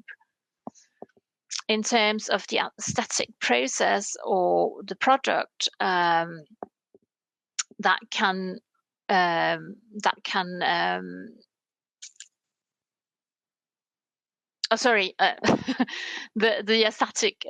aesthetic process can establish a connection or meaning, and it can also convey experience and different interpretations, and it can make exchanges between expression and impression. And finally, sharing and reflection can organize and reflect on different thoughts among the participants. It can promote communication skills and also share experiences amongst the participants. So the study showed that these core components were important for the arts activities to actually promote health and well-being. I think I'm going to jump this slide because we are running out of time, I think. So if you will go to the slide that says arts and prescription in primary healthcare, please, Anna. Yeah, I think I'm there now. Mm-hmm. So moving on to the research that we have conducted over the past 4 years, starting with a pilot in 2020 to 2021. And then moving on to a research study from 21 to 24. This next slide, please. The study included 112 primary healthcare patients with mental health problems, and we conducted the study in groups, in 12 groups with maximum 12 participants per group. The gender identity were 83 women, 26 men, and 3 who identified themselves as other. The median age was 61, and the youngest person was 25, and the oldest was 81. We worked with 18 primary healthcare centers and 9 different cultural institutions. Next slide, please. So the inclusion criteria was for primary healthcare patients diagnosed with stress, anxiety, depression, or those who are identified as socially isolated or lonely. And there was no upper age, but you had to be 18 to participate in the study. Next slide, please. So the reason for referral was that 33% had anxiety-related disorders, about 30% had a depression diagnosis, about 21% had a stress diagnosis, and about 15% were lonely or isolated. And these are common diagnoses in primary health care. Next slide, please. The activities were twice a week for approximately 2 hours over 10 weeks. So the program was quite diverse. For example, the participants visited the opera, where they listened to a mini concert followed by a discussion. They went to various museums and galleries, where they had guided tours of the exhibition followed by a creative workshop. And they read or they did shared reading, which is a method of participating in literature at the library. So the program was designed with different arts activities as well as both active and receptive approaches in order to stimulate creativity in the best possible way. Next slide, please. So 2 questionnaires were used to measure well-being and health, different questions about how to deal with life and certain situations, but also questions about sleep, social contact, and emotions were included in the questionnaires. We measured at baseline at the information meeting, and then again after the program had finished about 11 weeks later. And here you can see the result of the data analysis, which shows well-being as well as seen in the top figure, and the salutogeneric health in the bottom figure has both increased significantly. Next slide, please. We also used a generalized linear regression model to analyze the data, which allows modeling relationships with variables in complex scenarios, and arts and prescription is considered a complex intervention.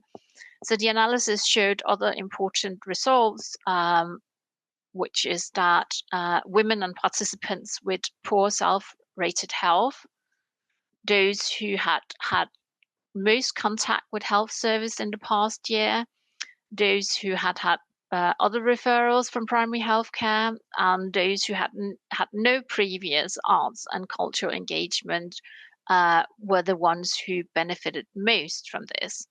So the results that shows that women and participants who are most vulnerable had benefited most is consistent with results from another study. Next slide, please. And the qualitative themes include that participants talked about the background for referral, which they talked about treatments, medicine, different diagnoses, other referrals, the lack of or the positive and the negative contact they've had with healthcare service in the past. It was about the social community, which we recognized from the global study that we did earlier. It was about belonging, making new friends, finding common ground, feeling less isolated, and so on. They also reported having new routines and structures, that there was something to look forward to, getting out of the house, new habits and establishing new routines, as well as we also saw an increase in self-efficacy, new interests, finding a voice, feeling human again, learning to cope with challenges, being able to relate to self, others and the community, and becoming curious and motivated again. And in terms of the creative engagement, participants reported new learning experiences, participating in something meaningful, that it was an eye-opener, that had fun, it was good to play. Some also talked about experiencing flow. Next, please. Next slide, please. So some quotations from the participants. I primarily selected citations that are not referring directly to arts engagement, but to the skill and experience described that does not relate to the art experience, to highlight the sort of the self-efficacy, the social community, and the life skills that the participants has also gained. So one is talking about to feel a sense of a community and some friends. That is something that I have not felt nor had for a long time. Another participant is talking about, I can ride the bus. I have learned to find my way around Malmö, the city, and I'm not afraid to go out. And another is talking about that it has been a little bit difficult. I've been struggling. It's been a battle every morning to get up and to go out. But I feel that I got energy from people and stuff like that. I feel that if I just go there, I will feel a bit better that day. And finally, I succeeded with it in some strange way, because I sort of let go of the idea that the artwork should be in a certain way. It was like I got into some flow and felt safe. It was like it was that I could be free. Next slide, please. So in terms of creative engagement in general, the participants express connecting with something meaningful and fundamental to being human through creative or aesthetic processes. And as one participant expressed it, I felt like that I've done something meaningful during that period. I maybe had a bit of trouble with that before. And many participants described this meaningfulness as a sense of profound joy. For example, another participant expressed, the various cultural and creative activities has given me so much joy and have meant so much to me, both in terms of self-confidence and my emotional well-being. Many of the participants associated this fundamental aspect of being human with a general appreciation of aesthetic and creative processes as something connected to the vitality of life. One participant expressed it to serve like rekindling of the spark of life in some kind of way. So generally, these accounts refer to the aesthetic and creative processes in the activities as animating joy or sense of vitality through the expression or rediscovery of an essential dimension of being human. And this immediate and inherent joy of creativity and aesthetic experiences expressed by the participants appear as a pleasurable experience linked to a very basic or fundamental connection with human nature and art. And I think it was Susan who mentioned Dissanayake before, and she has certainly pointed out that art can be considered as an inherent and even I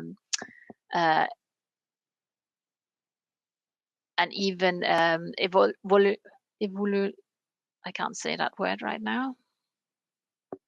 Can be as an inherent human experience. So as Ellen Dissanayake, who is an American anthropologist, argues that the aesthetic is not something added to us, learned or acquired, like speaking a second language or riding a horse, but it's largely measure it. But in large measure, it is the way we are. So rather than being a culturally added luxury, Dissanayake emphasizes that arts and aesthetic is deeply rooted in the human nature, in rituals, behavior, and play, emerging as an universal experience essential to survival, community health, and well-being. She argues that art's origins and deep connection to human nature lies in its ability to create meaning, foster social cohesion, and enhance the vitality of human life. So aligned with the participants' experiences, a key aspect of Dissanayake's theory is that the act of engaging with art is inherently pleasurable and rewarding, and that is tapping into a primal human drive for self-expression and explanation. And this immediate sort of pleasure is a universal experience that connects the individual to their own creativity and the world around them. It's thought that this connection, that arts and aesthetic, could be considered a source of vitality and immediate joy. So in other words, engagement in aesthetic and creative processes seem to promote self-efficacy and stimulate positive health behaviors by enabling a connection to an inherent creative pulse. This sense of agency or self-efficacy resonates with Dissanayake's observation that the aesthetic dimension of art can be understood as a way of making special. And in turn, this offers an opportunity to engage with life itself beyond the confines of everyday illness, worries, and anxiety. So it promotes positive health behaviors. So, next slide, please. So we have a lot of data from the current study, and we are working on different articles. Next slide, please. So very quick summary.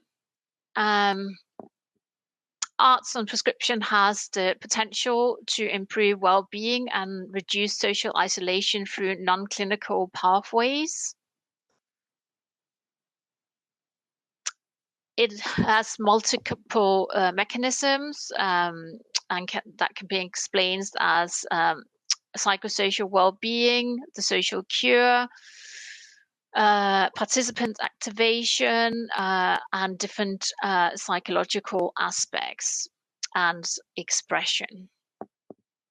But there's also some critical problems with practice and delivery, which includes creating safe spaces for participants, sustainable delivery of activities and collaboration, and to have continued care pathways. It has the potential to be scaled up and applied across cities, regions, and for different patient groups. Obviously, there's some cultural barriers that needs to be navigated, and not one fits all. That's all. Thank you very much. Thank you so much, Anita. It was absolutely gorgeous work. I can't see the chat window, Desi. So are there any questions there? We have like 5 minutes for questions, just for Professor Jensen. Oh, I can now see some stuff. Oh, great. Can you see? Okay. I think maybe I'll start with some if there aren't any yet, because you mentioned so much, Anita, that was so powerful. I was wondering about, some of the questions I have probably relevant to the whole group, but I was wondering about your choice of, in that one of the sort of research paradigms that you showed us, where they went to art museums and did more passive things, and then the reading side, which was a more engaged community reading, as you called it. And I noticed that different activities were done at different amounts of time. So I was wondering what if you could take us through, how you come to these decisions to like, oh, they should just go to a museum once, but they probably need to read 5 times. So like, is there, do we think about different levels of engagement, even if it's relatively passive, like reading compared to writing, for instance? I'm sorry, I think my I can't get my video to work now. I don't know what's going on here, but I can definitely answer the question without my video. Yeah. No, yeah, that's a very good good question. Well, the answer is no. There's no rationale behind it except the fact that it was a research project and it was about who could actually deliver over 3 years and how many times that they wanted to deliver an activity during the program. So that was the rationale. But in the future, we are rolling this out across the region. So all primary healthcare patients should have access to arts and prescription. And again, we will need to rethink how we're doing the programs, but there would also have to be what is available locally. So in the smaller communities, they don't have that many local cultural institutions, so that might be that the library will have to, a lot of activities will have to be at the library and less at other places. Mm-hmm. Okay, cool. I'm going to keep asking questions. If I don't see any hands raised, if someone wants to ask directly, please just raise your hands as well and unmute yourself. But I'll ask another question then, Anita, which is I noticed in the qualitative findings, a lot of the observations was sort of newness, right? Like the opportunity to make new social connections or have new learning experiences or recognize a new interest or find a new voice. And I'm wondering how, if you could speak to how much the novelty of the discovery process plays a key role here. I think that plays a huge role. I think that we all sort of this novelty and surprise is something that really is moving for a lot of people and motivating. And a lot of the participants on the program had never been to certain places before, so obviously all of that will be new to them. So the question is also here, is this sustainable long term? And this is why we want to do some longitudinal study also to see whether this is like, and also what effect does the group have, the social aspect of it, the facilitator, the artist, all of that. So so the next step is to do something more over time to see the effect also. Yeah, oh, that's great. I also love that you spoke to the specificity of arts, like that some like the research perhaps is lacking a little bit in terms of thinking about what specific artistic practice are useful for what specific types of problems, right? Could you speak to that a little bit? Yeah, I think that if you look at maybe not so much in the art therapy, but certainly if you look in the arts and health studies, we have been very concerned with recording effect. So a lot of the studies has been effect studies, and they have measured the well-being or depression, anxiety, and so on, but they haven't really described very well what kind of activities that the participants has actually engaged in detail, because that's also really important to have that described. So that's also something that I think the arts and health area is lacking, and we should be better at. Yes, absolutely. Well, that brings us exactly to time, which is 11:15. Thank you so much for your a wonderful talk, Anita. I am going to turn this to the panel discussion, and I'm going to add all the speakers as spotlight them. And here to accompany me with the panel discussion is Professor Roland Vexo, who happens to be oh, I'm sorry. I don't know. I'm not sure what I did. Okay, we're going to do it again. Anita, by the way, it looks like your camera is on. It's just that we can't see you. It says that a camera's on, so I'm not quite sure I can't actually add your camera because it says that it's already on. Go figure. No matter how much experience we have with Zoom, it has the ability to always surprise us, I think. So here we go. For anyone listening in, please feel free to write. I'll play the role of trying to field the questions in from the chat window and pop my own curiosity-based questions in. But I always try to get a panel discussant with me because I want other perspectives. Professor Vexo is not only is a professor in the Department of English, also serves as the head of department, and that department also oversees creative writing programs. And I know he has a personal interest in creative writing and well-being and is doing some projects on that. So I'm so glad he's agreed to do this with us. Roland, I'll let you take over, and I will keep watching the chat window for anyone who wants to ask questions. If you'd rather ask yourself, please raise your hands. We'll unmute yourself, and you'll get the chance to ask. So thank you all for doing this. Let the panel discussion begin. Thank you so much, Anna. And let me very briefly start by thanking you, Anna, for organizing not just the whole event, but this specific panel for us. And many thanks to the participants, Anita, Vicky, and Susan, for the presentation. I definitely would like to be able to create some room for the audience to also raise questions, but I do have some maybe framing question just to get the conversation rolling here. I was thinking, as I was listening to the three presentation, I was looking for maybe commonalities, sort of common concerns and themes, like what would be the possible sort of overlaps, especially because what was quite useful for me is that we did hear three talks here that came from slightly different angles to the same set of problems. So I think it was a nice spread of possible approaches.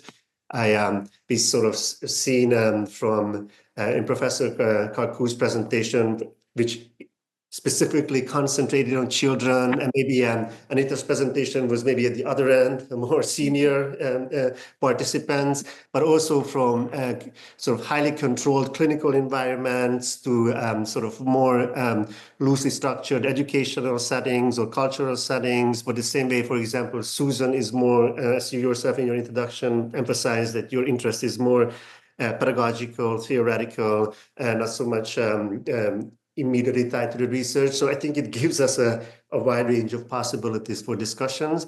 But one of the first things that struck me, Vicky, may I start with just a quick follow-up questions? And it's possible that the answer to this question is no, and then we can just move on. But the reason why I like that you started this discussion was that you started your presentation with a certain diagnosis of a potentially global health crisis, right? I mean, that was the starting point. And I see that in all of these discussions, global, not just in a geographical sense, but global in a social sense, that all age groups are involved in all areas potentially. So there's a potential global crisis, which nevertheless requires very local solutions. And I think many of the presentations move between these two sort of extremes, that even if we diagnose large-scale problems, all of the solutions will be broken down into very local problems. So maybe, Anita, your last answer to Anna's question was that, well, it depends on when the library is open in a specific, small town. Like, I mean, it's a very specific set of problems. So, Vicky, do you have, just if you're talking about maybe a global crisis, especially among children, does your research ever touch upon on the potential causes of this crisis? Or is this your research is always on the other end of once the crisis is there? It's certainly we're not sort of doing a sociological study. It's much more we're trying to address problems here. Most of the research comes after the problem exists, or trying to prevent the development of problems. It's interesting. I'm just picking up. I'm not responding directly to what you're saying, but what this idea of the global to the local and back to that. I think that's an interesting one that I play with that a lot in my thinking and trying to figure out how best to address that. We do have a global perspective as a center. We work with local organizations, value place-based arts interventions and solutions. And at the same time, a lot of the work goes back out again, saying what is scalable? what's useful across. So we were going from the Arts for the Blues, working with the school next door, going northwest England, sort of is this relevant for the region? Can we do it nationally now? And that's the next step for us, but also taking from there, going into India, Nepal, and we're going in a very global direction back and to seeing what's useful. A step in between this randomized control trials we're doing and more realist evaluation studies we're doing now, where we're trying to get the services changed, was this scaling up project we did that we're trying to abstract components of the arts-based, place-based arts interventions to see what is potentially useful beyond the local. So we identified things that come very much from implementation science, where we're thinking about what is the project? What are the characteristics of the project that will make it scalable? What are the characteristics of the organization that will make it adopt a new intervention, especially an arts-based intervention? And what's the characteristics? What's the policy framework in the country or in the specific sector that would allow these things to happen? And we came up with this report, which is endorsed by the WHO Arts and Health Office, where we're trying to create a frame that is useful much more beyond the local and the country. Now, for me, it's an issue of testing it. Is this indeed useful? So I need to go back to the theory and what has evolved from that research to see, okay, does it work for children's services? Because that was not about children's services. What adaptations do we need to make in the UK? And then goes Pakistan. Is it relevant to Pakistan? It's a different structure altogether, right? So it's a constant query and moving from this local to global and vice versa. I don't think we should learn and do good things and never share and never try them out somewhere else, because it's a waste of our effort, really, if this stays local only. Thank you so much. Yeah. And Anita or Susan, do you have any reflections on the scalability of your projects? I'm just curious if you have. I think tomorrow. Yeah. Tomorrow there is going to be a discussion about community health, and this will be addressed particularly with one of the projects.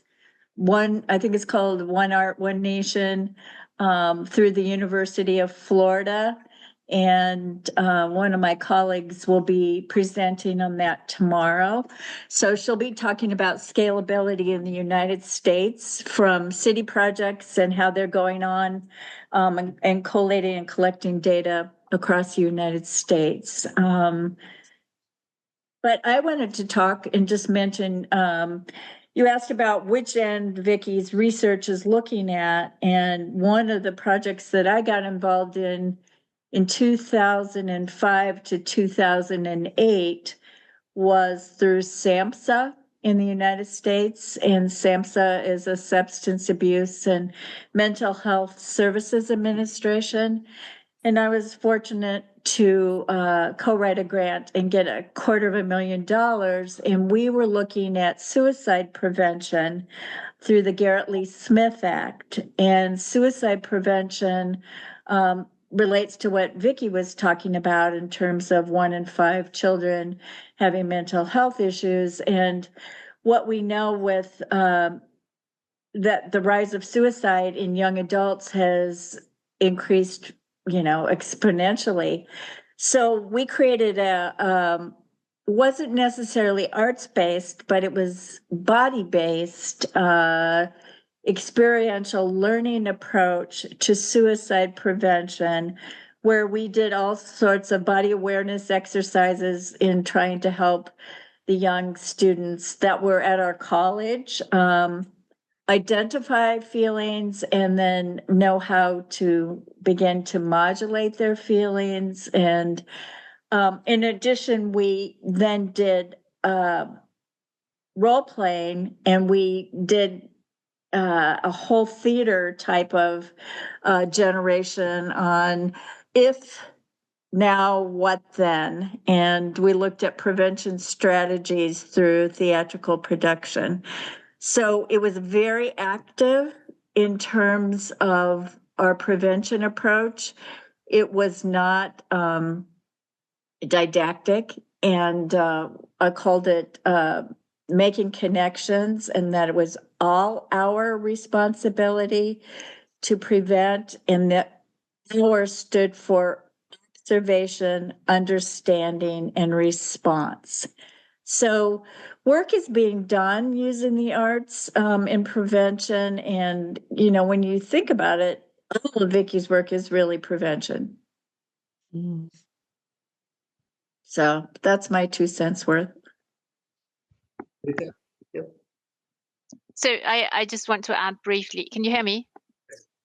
Yeah, so just very briefly, so I work in primary health care, and we see a need to work across different sectors and across different organizations in order to sort of provide the healthcare that the patients need. As I mentioned before, a lot of people, I think we have actually estimated it to 1 in 3 people come with social psycho problems into the GP, and often it's very difficult to help them because their needs are not healthcare needs, but their social needs.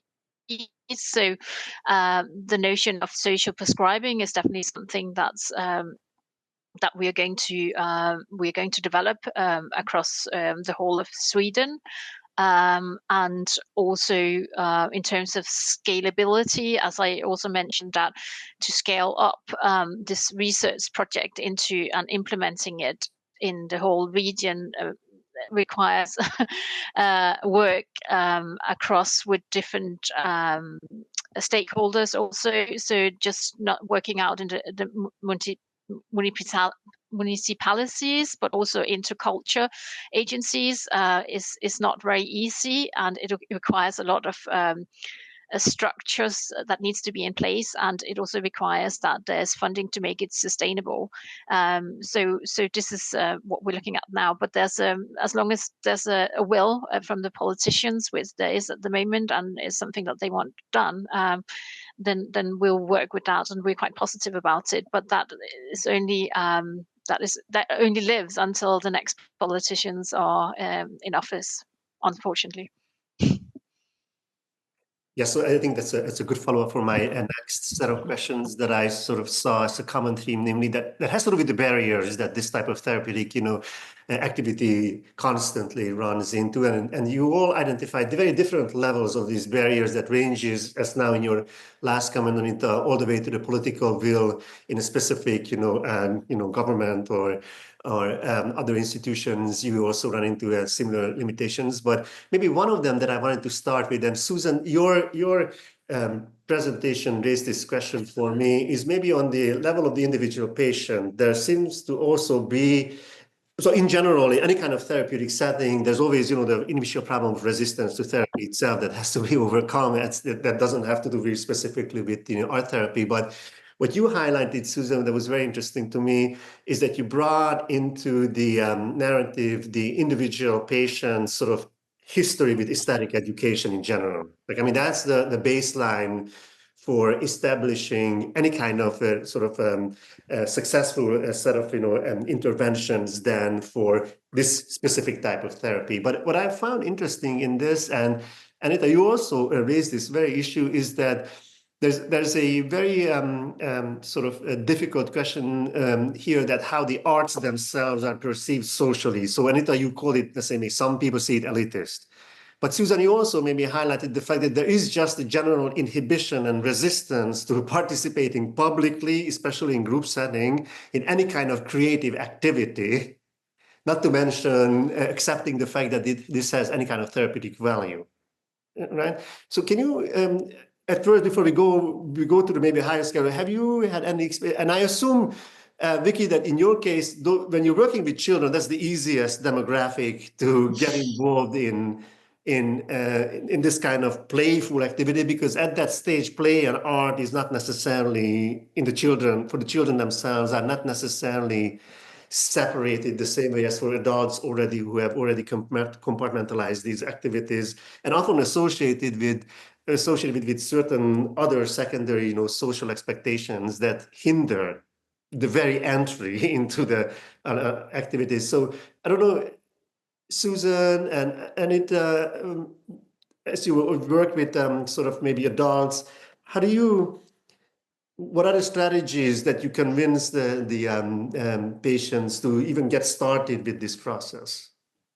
Great question. And the one case study example with rehab medicine that I was going to share and didn't have time to was going to highlight resistance. And resistance is fear. And so once again, looking at that first mechanism of the balance between safety and risk-taking, how do we help set the stage so that the client or patient feels safe enough to be able to risk that actual art-making process? And what I was trying to articulate or highlight is that safety gets built in by how the therapist sets up the environment. And I believe Anita addressed that when she was talking a little bit about her 4 components in the psychosocial mechanisms. But one of the things I was going to share an example of is I had a 43-year-old adult who came in for chronic pain treatment in the pain program that I was clinical manager of. And he had been a boxer in his professional life, but he had 3 discs that basically deteriorated. So he was in constant pain. And the physical therapies and treatment didn't really take care of that. So he had injections, he had surgeries, and he was left with this pain.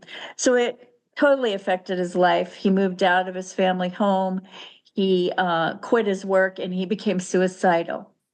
So the last thing he said he'd try was to come into our chronic pain program, where we did a lot of, once again, using a psychoeducational approach about the body, mind, and, biochemistry and, all of that, neuroscience, with inactive therapies. So our inactive therapies, we called them, so once again, to increase safety, we called them dynamic relaxation for dance movement therapy. And then we called it expressive relaxation when we did art therapy. And then we did aquatic movement, where I ran dance movement therapy groups in the water. So even how we languaged the groups tried to take away some of the stigma from, first of all, it being therapy, and then second of all, it being some kind of creative therapy. So this gentleman, he went through the program, and at the end, his pain suffering reduced dramatically. He moved back in with his family. He even became employed and started a youth organization. And what he said in his final comments is what I feel is the power of the creative process. He said, my pain changed because I became the child they wanted me to be, and I let go. Now, letting go, you can see that relationship with chronic pain and his body attitude and how he held his body in his pain behavior. And then the letting go from the creative process, they ran hand in hand. His body was able to let go as his participation in the arts led the way. So there's different strategies. And I met him because he was used to boxing, and he was used to all sorts of, martial arts. I met him by starting with a Tai Chi like form of movement. And we used our peripheral body parts once again. we held the body, because holding the body is where you become more vulnerable. So we start externally and then eventually move to our internal core.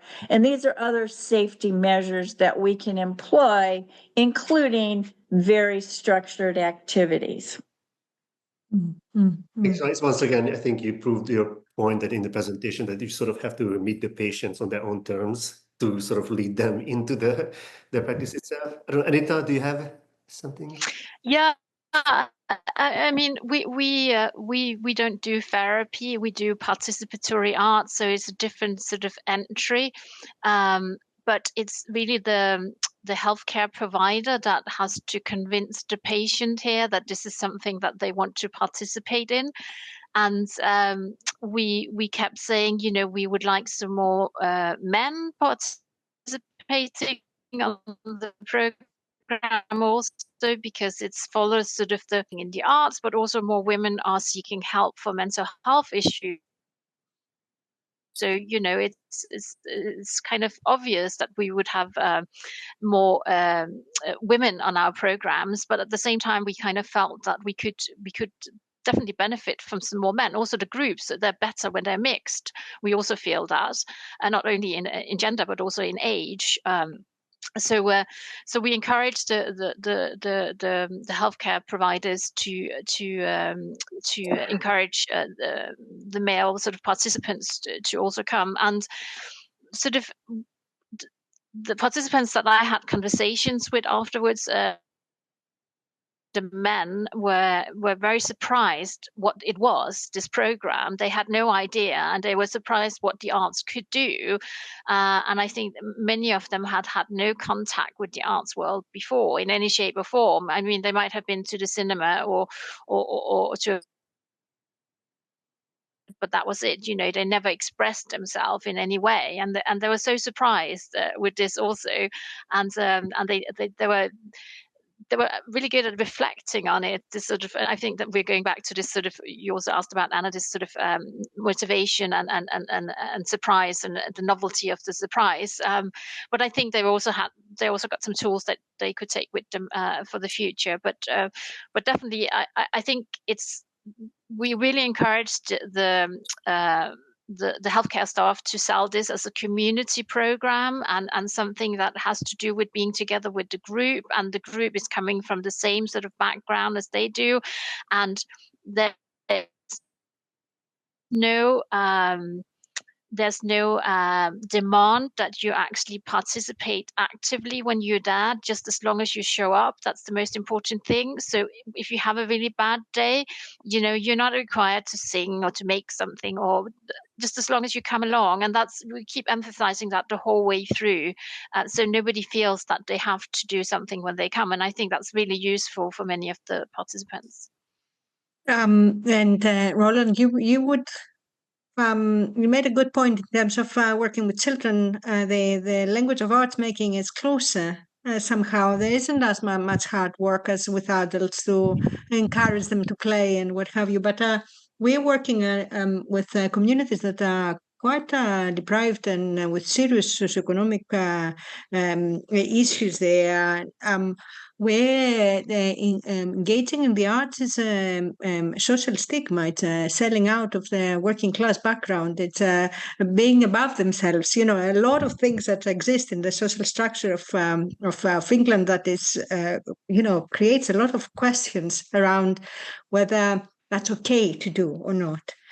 And the things around what Susan was saying about culture before and meeting them culturally. So it will be, if we were to offer anything movement-based, it has to have football in there. Mm-hmm. Especially in Liverpool, we have to have football in there. If it's not football related, it's not good. So there's something about, sort of language that is spoken either in movement or in music or in art making that speaks to the people involved, and how it's packaged, of course, in order to allow people to enter the space.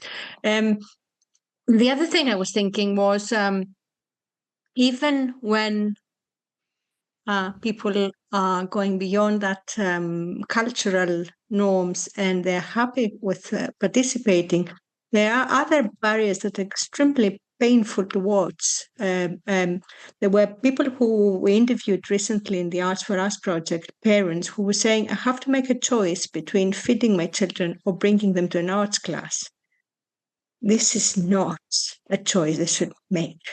This is really highly unacceptable. As a society, our duty to support people and support children and the parents and adults and older people in terms of what is provided as a service, as something that can be done for free, rather than having to make choices of this kind. It's like really a painful reality there that it's very difficult to overcome, other than by pushing the idea that this is not a luxury, it's a necessity, it's part of what should be offered in a service.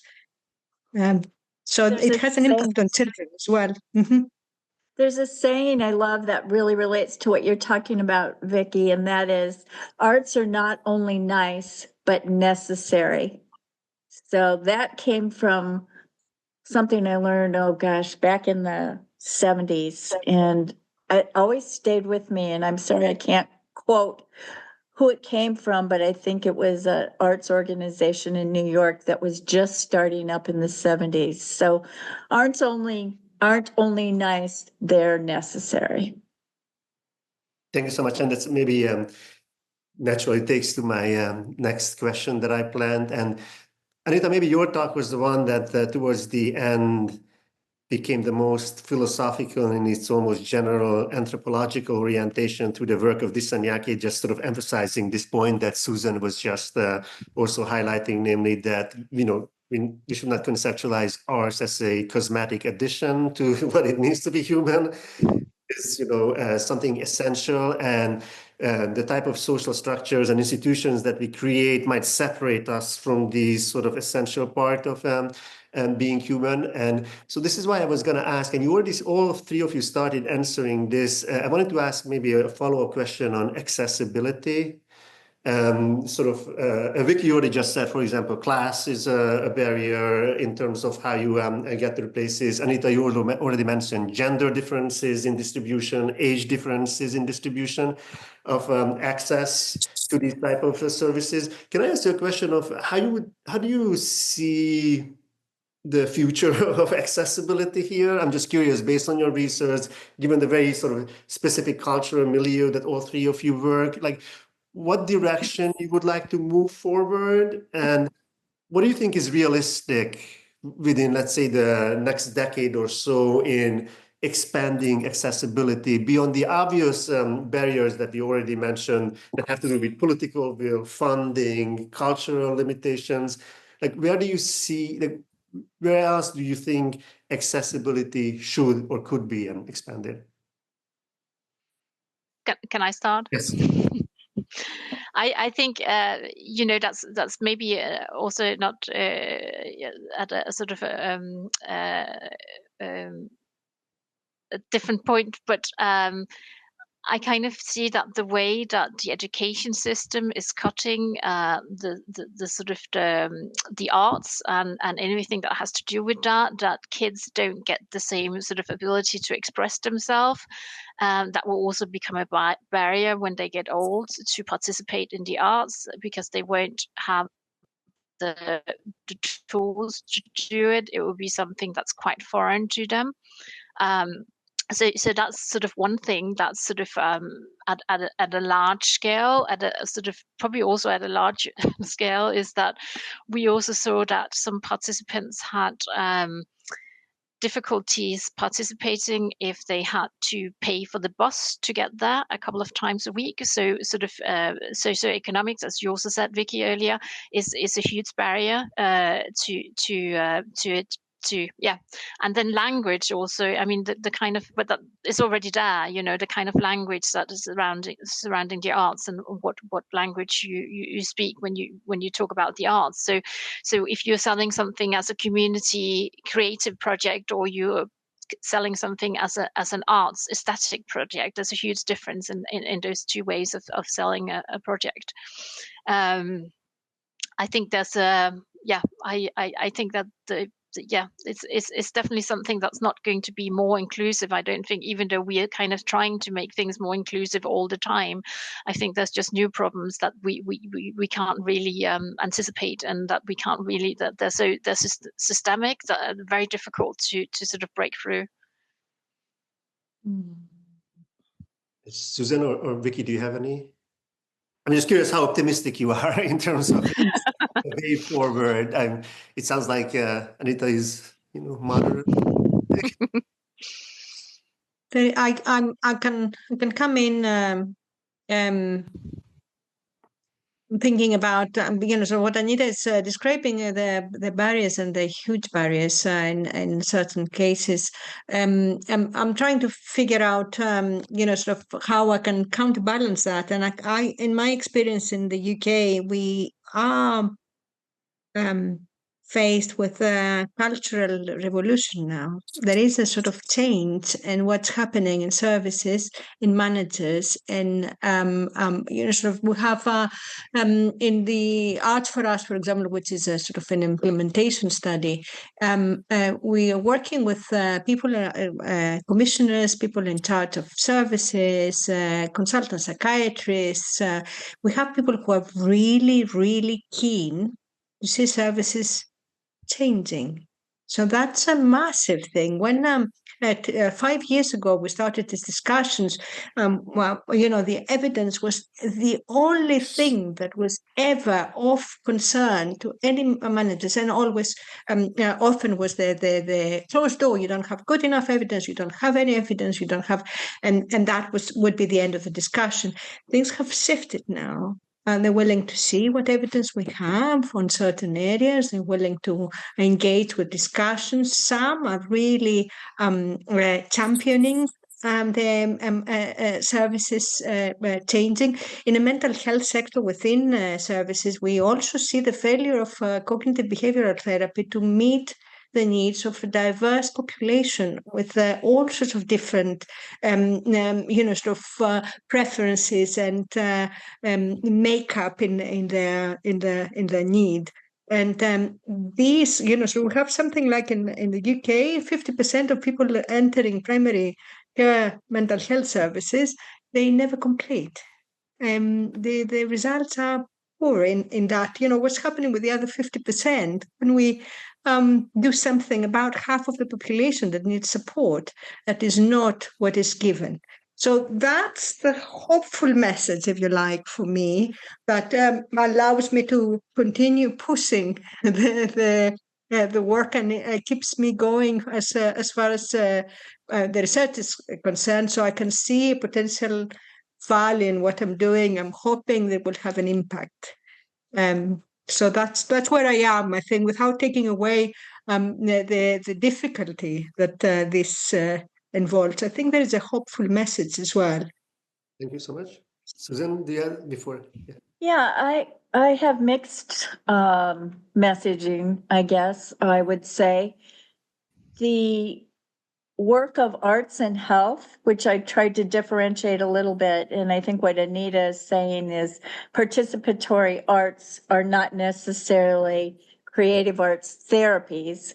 So under that umbrella of arts and health and arts and community health in the United States, it's growing. It's growing in terms of interest. It's growing in terms of expansion. It's growing in terms of, just like with your Torrance Center, on creativity, research hubs are springing up around the United States.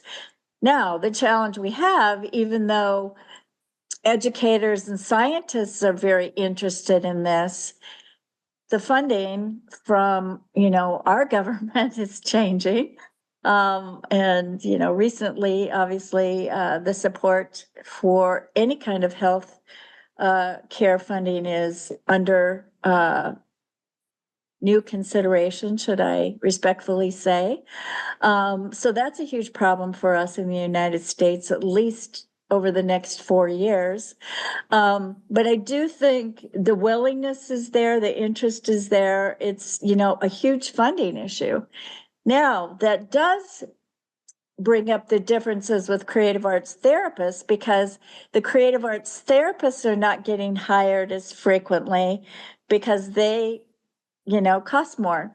And so people will hire artists at a lower rate than they'll hire creative arts therapists at a higher rate who do clinical work instead of community work. So, being a board certified dance movement therapist who trained over 400 students at the college, they're going, why am I going to school if artists are getting hired?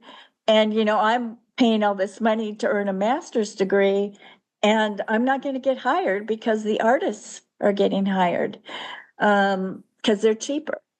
So that's problematic for sections of this arts and health initiative taking place around the world.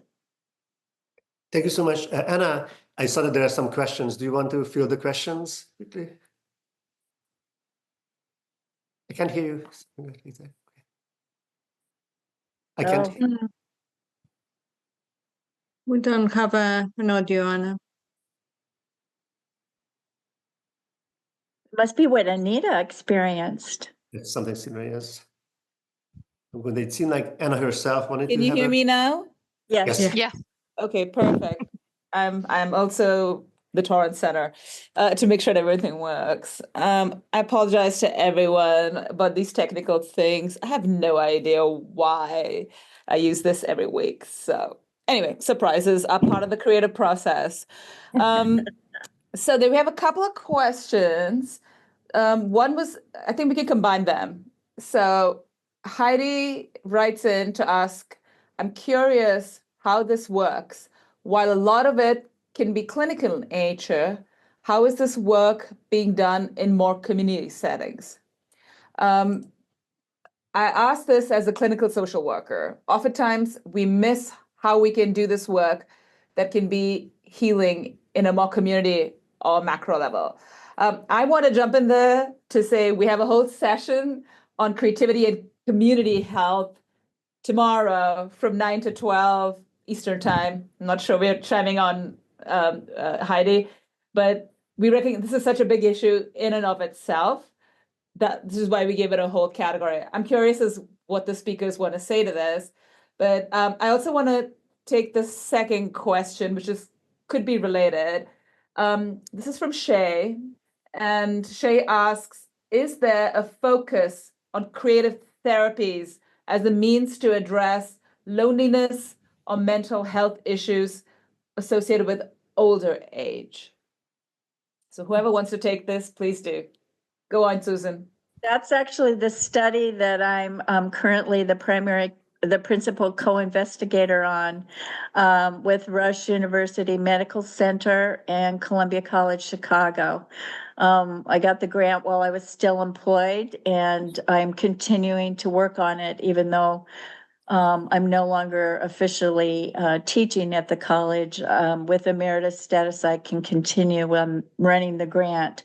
So we are looking at the spectrum of dance engagement, from receptive use of dance, where you go to a dance performance, into active receptive or receptive active, where you take dance education, into active co-creative. We ended our interventions and we're now in the data analysis phase, but we're trying to look at almost like what dosage do you need of dance from the receptive to the active participatory stage to try and have changes in your loneliness, your quality of life, and your psychophysical health. So we're measuring all of those right now, and loneliness through the UCLA loneliness scale is one of the biometric measures we're using. And we hope to have the results done. The report through the National Endowment of the Arts is due in October. So we will have hopefully some of the reports up on the website of the Dance Center of Columbia College Chicago. And it is looking at loneliness in older adults ages 50 to 85. That's excellent. Anyone else want to chime in?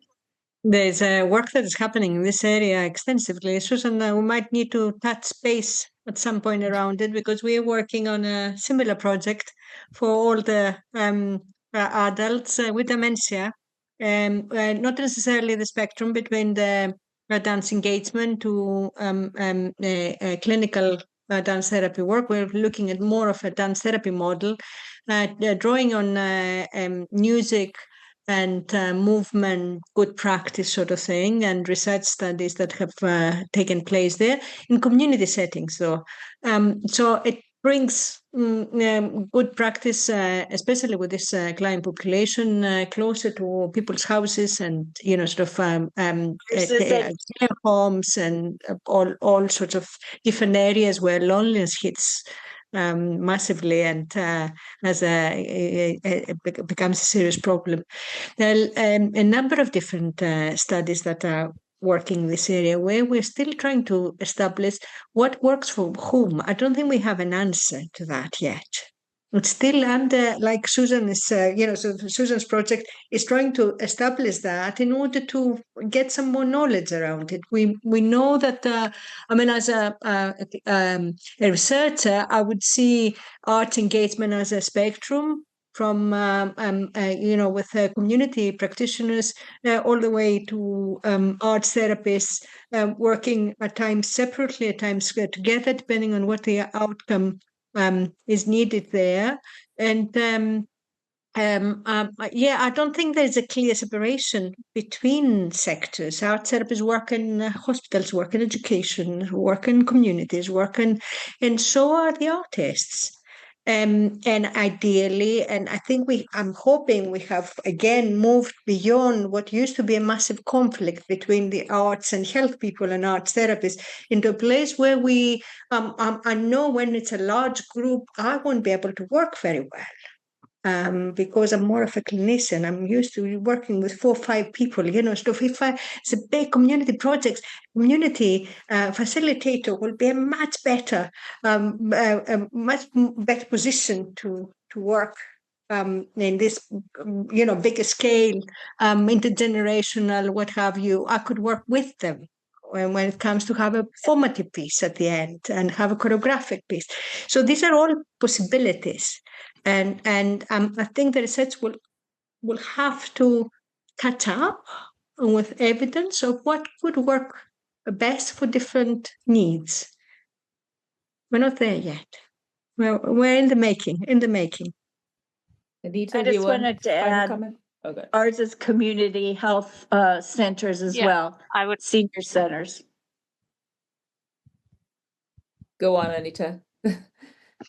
Yeah, just a final comment to make the distinction between an arts therapist and an artist that is working in health, or an artist that's working as a community facilitator. The arts therapist has a clinical background and training, and the artist does not have that. So, as an artist, you should not be working with clinical goals either, because you're not educated to do that. So it's a good distinction to make and bear in mind when you set up these activities. But also, a lot of the community art actually has therapeutic outcomes, as we see. But the idea of bringing people together is more about doing art together, doing something creative and being together, than it is to get the clinical outcome or the therapeutic outcome. So the goal is also different. Yeah. Wonderful. I think we're right on time. So Roland, do you want to close it before I close it after you? Feel free to close it. I think, this has been a wonderful conversation. Thank you so much for the input, and I'm looking forward to seeing how the rest of the festival unfolds. Absolutely. Well, I want to thank both of all 3 of our fantastic speakers, bringing together their insights and wisdoms that are from completely different perspectives. I think what it highlights a lot is the unique power of aesthetic engagement, actually going back to the natural, I think, as Anita pointed out, Dissanayaka's great words, which is all the things we don't need to learn to do, but come naturally. I also want to thank Roland for his absolutely fantastic moderation. We are taking notes and providing it to further moderators. Like, this is what we want. Thank you all for being here. You've been a great audience. We're going to take an hour-long break, but we're going to be back to talk about creativity in the context of physical health. We hope you see you there. And if you can't make it, we're recording everything, so you should be able to access it after each day's things at night, and then it'll be on for a month. Well, thank you all for being here. I wish you a wonderful break.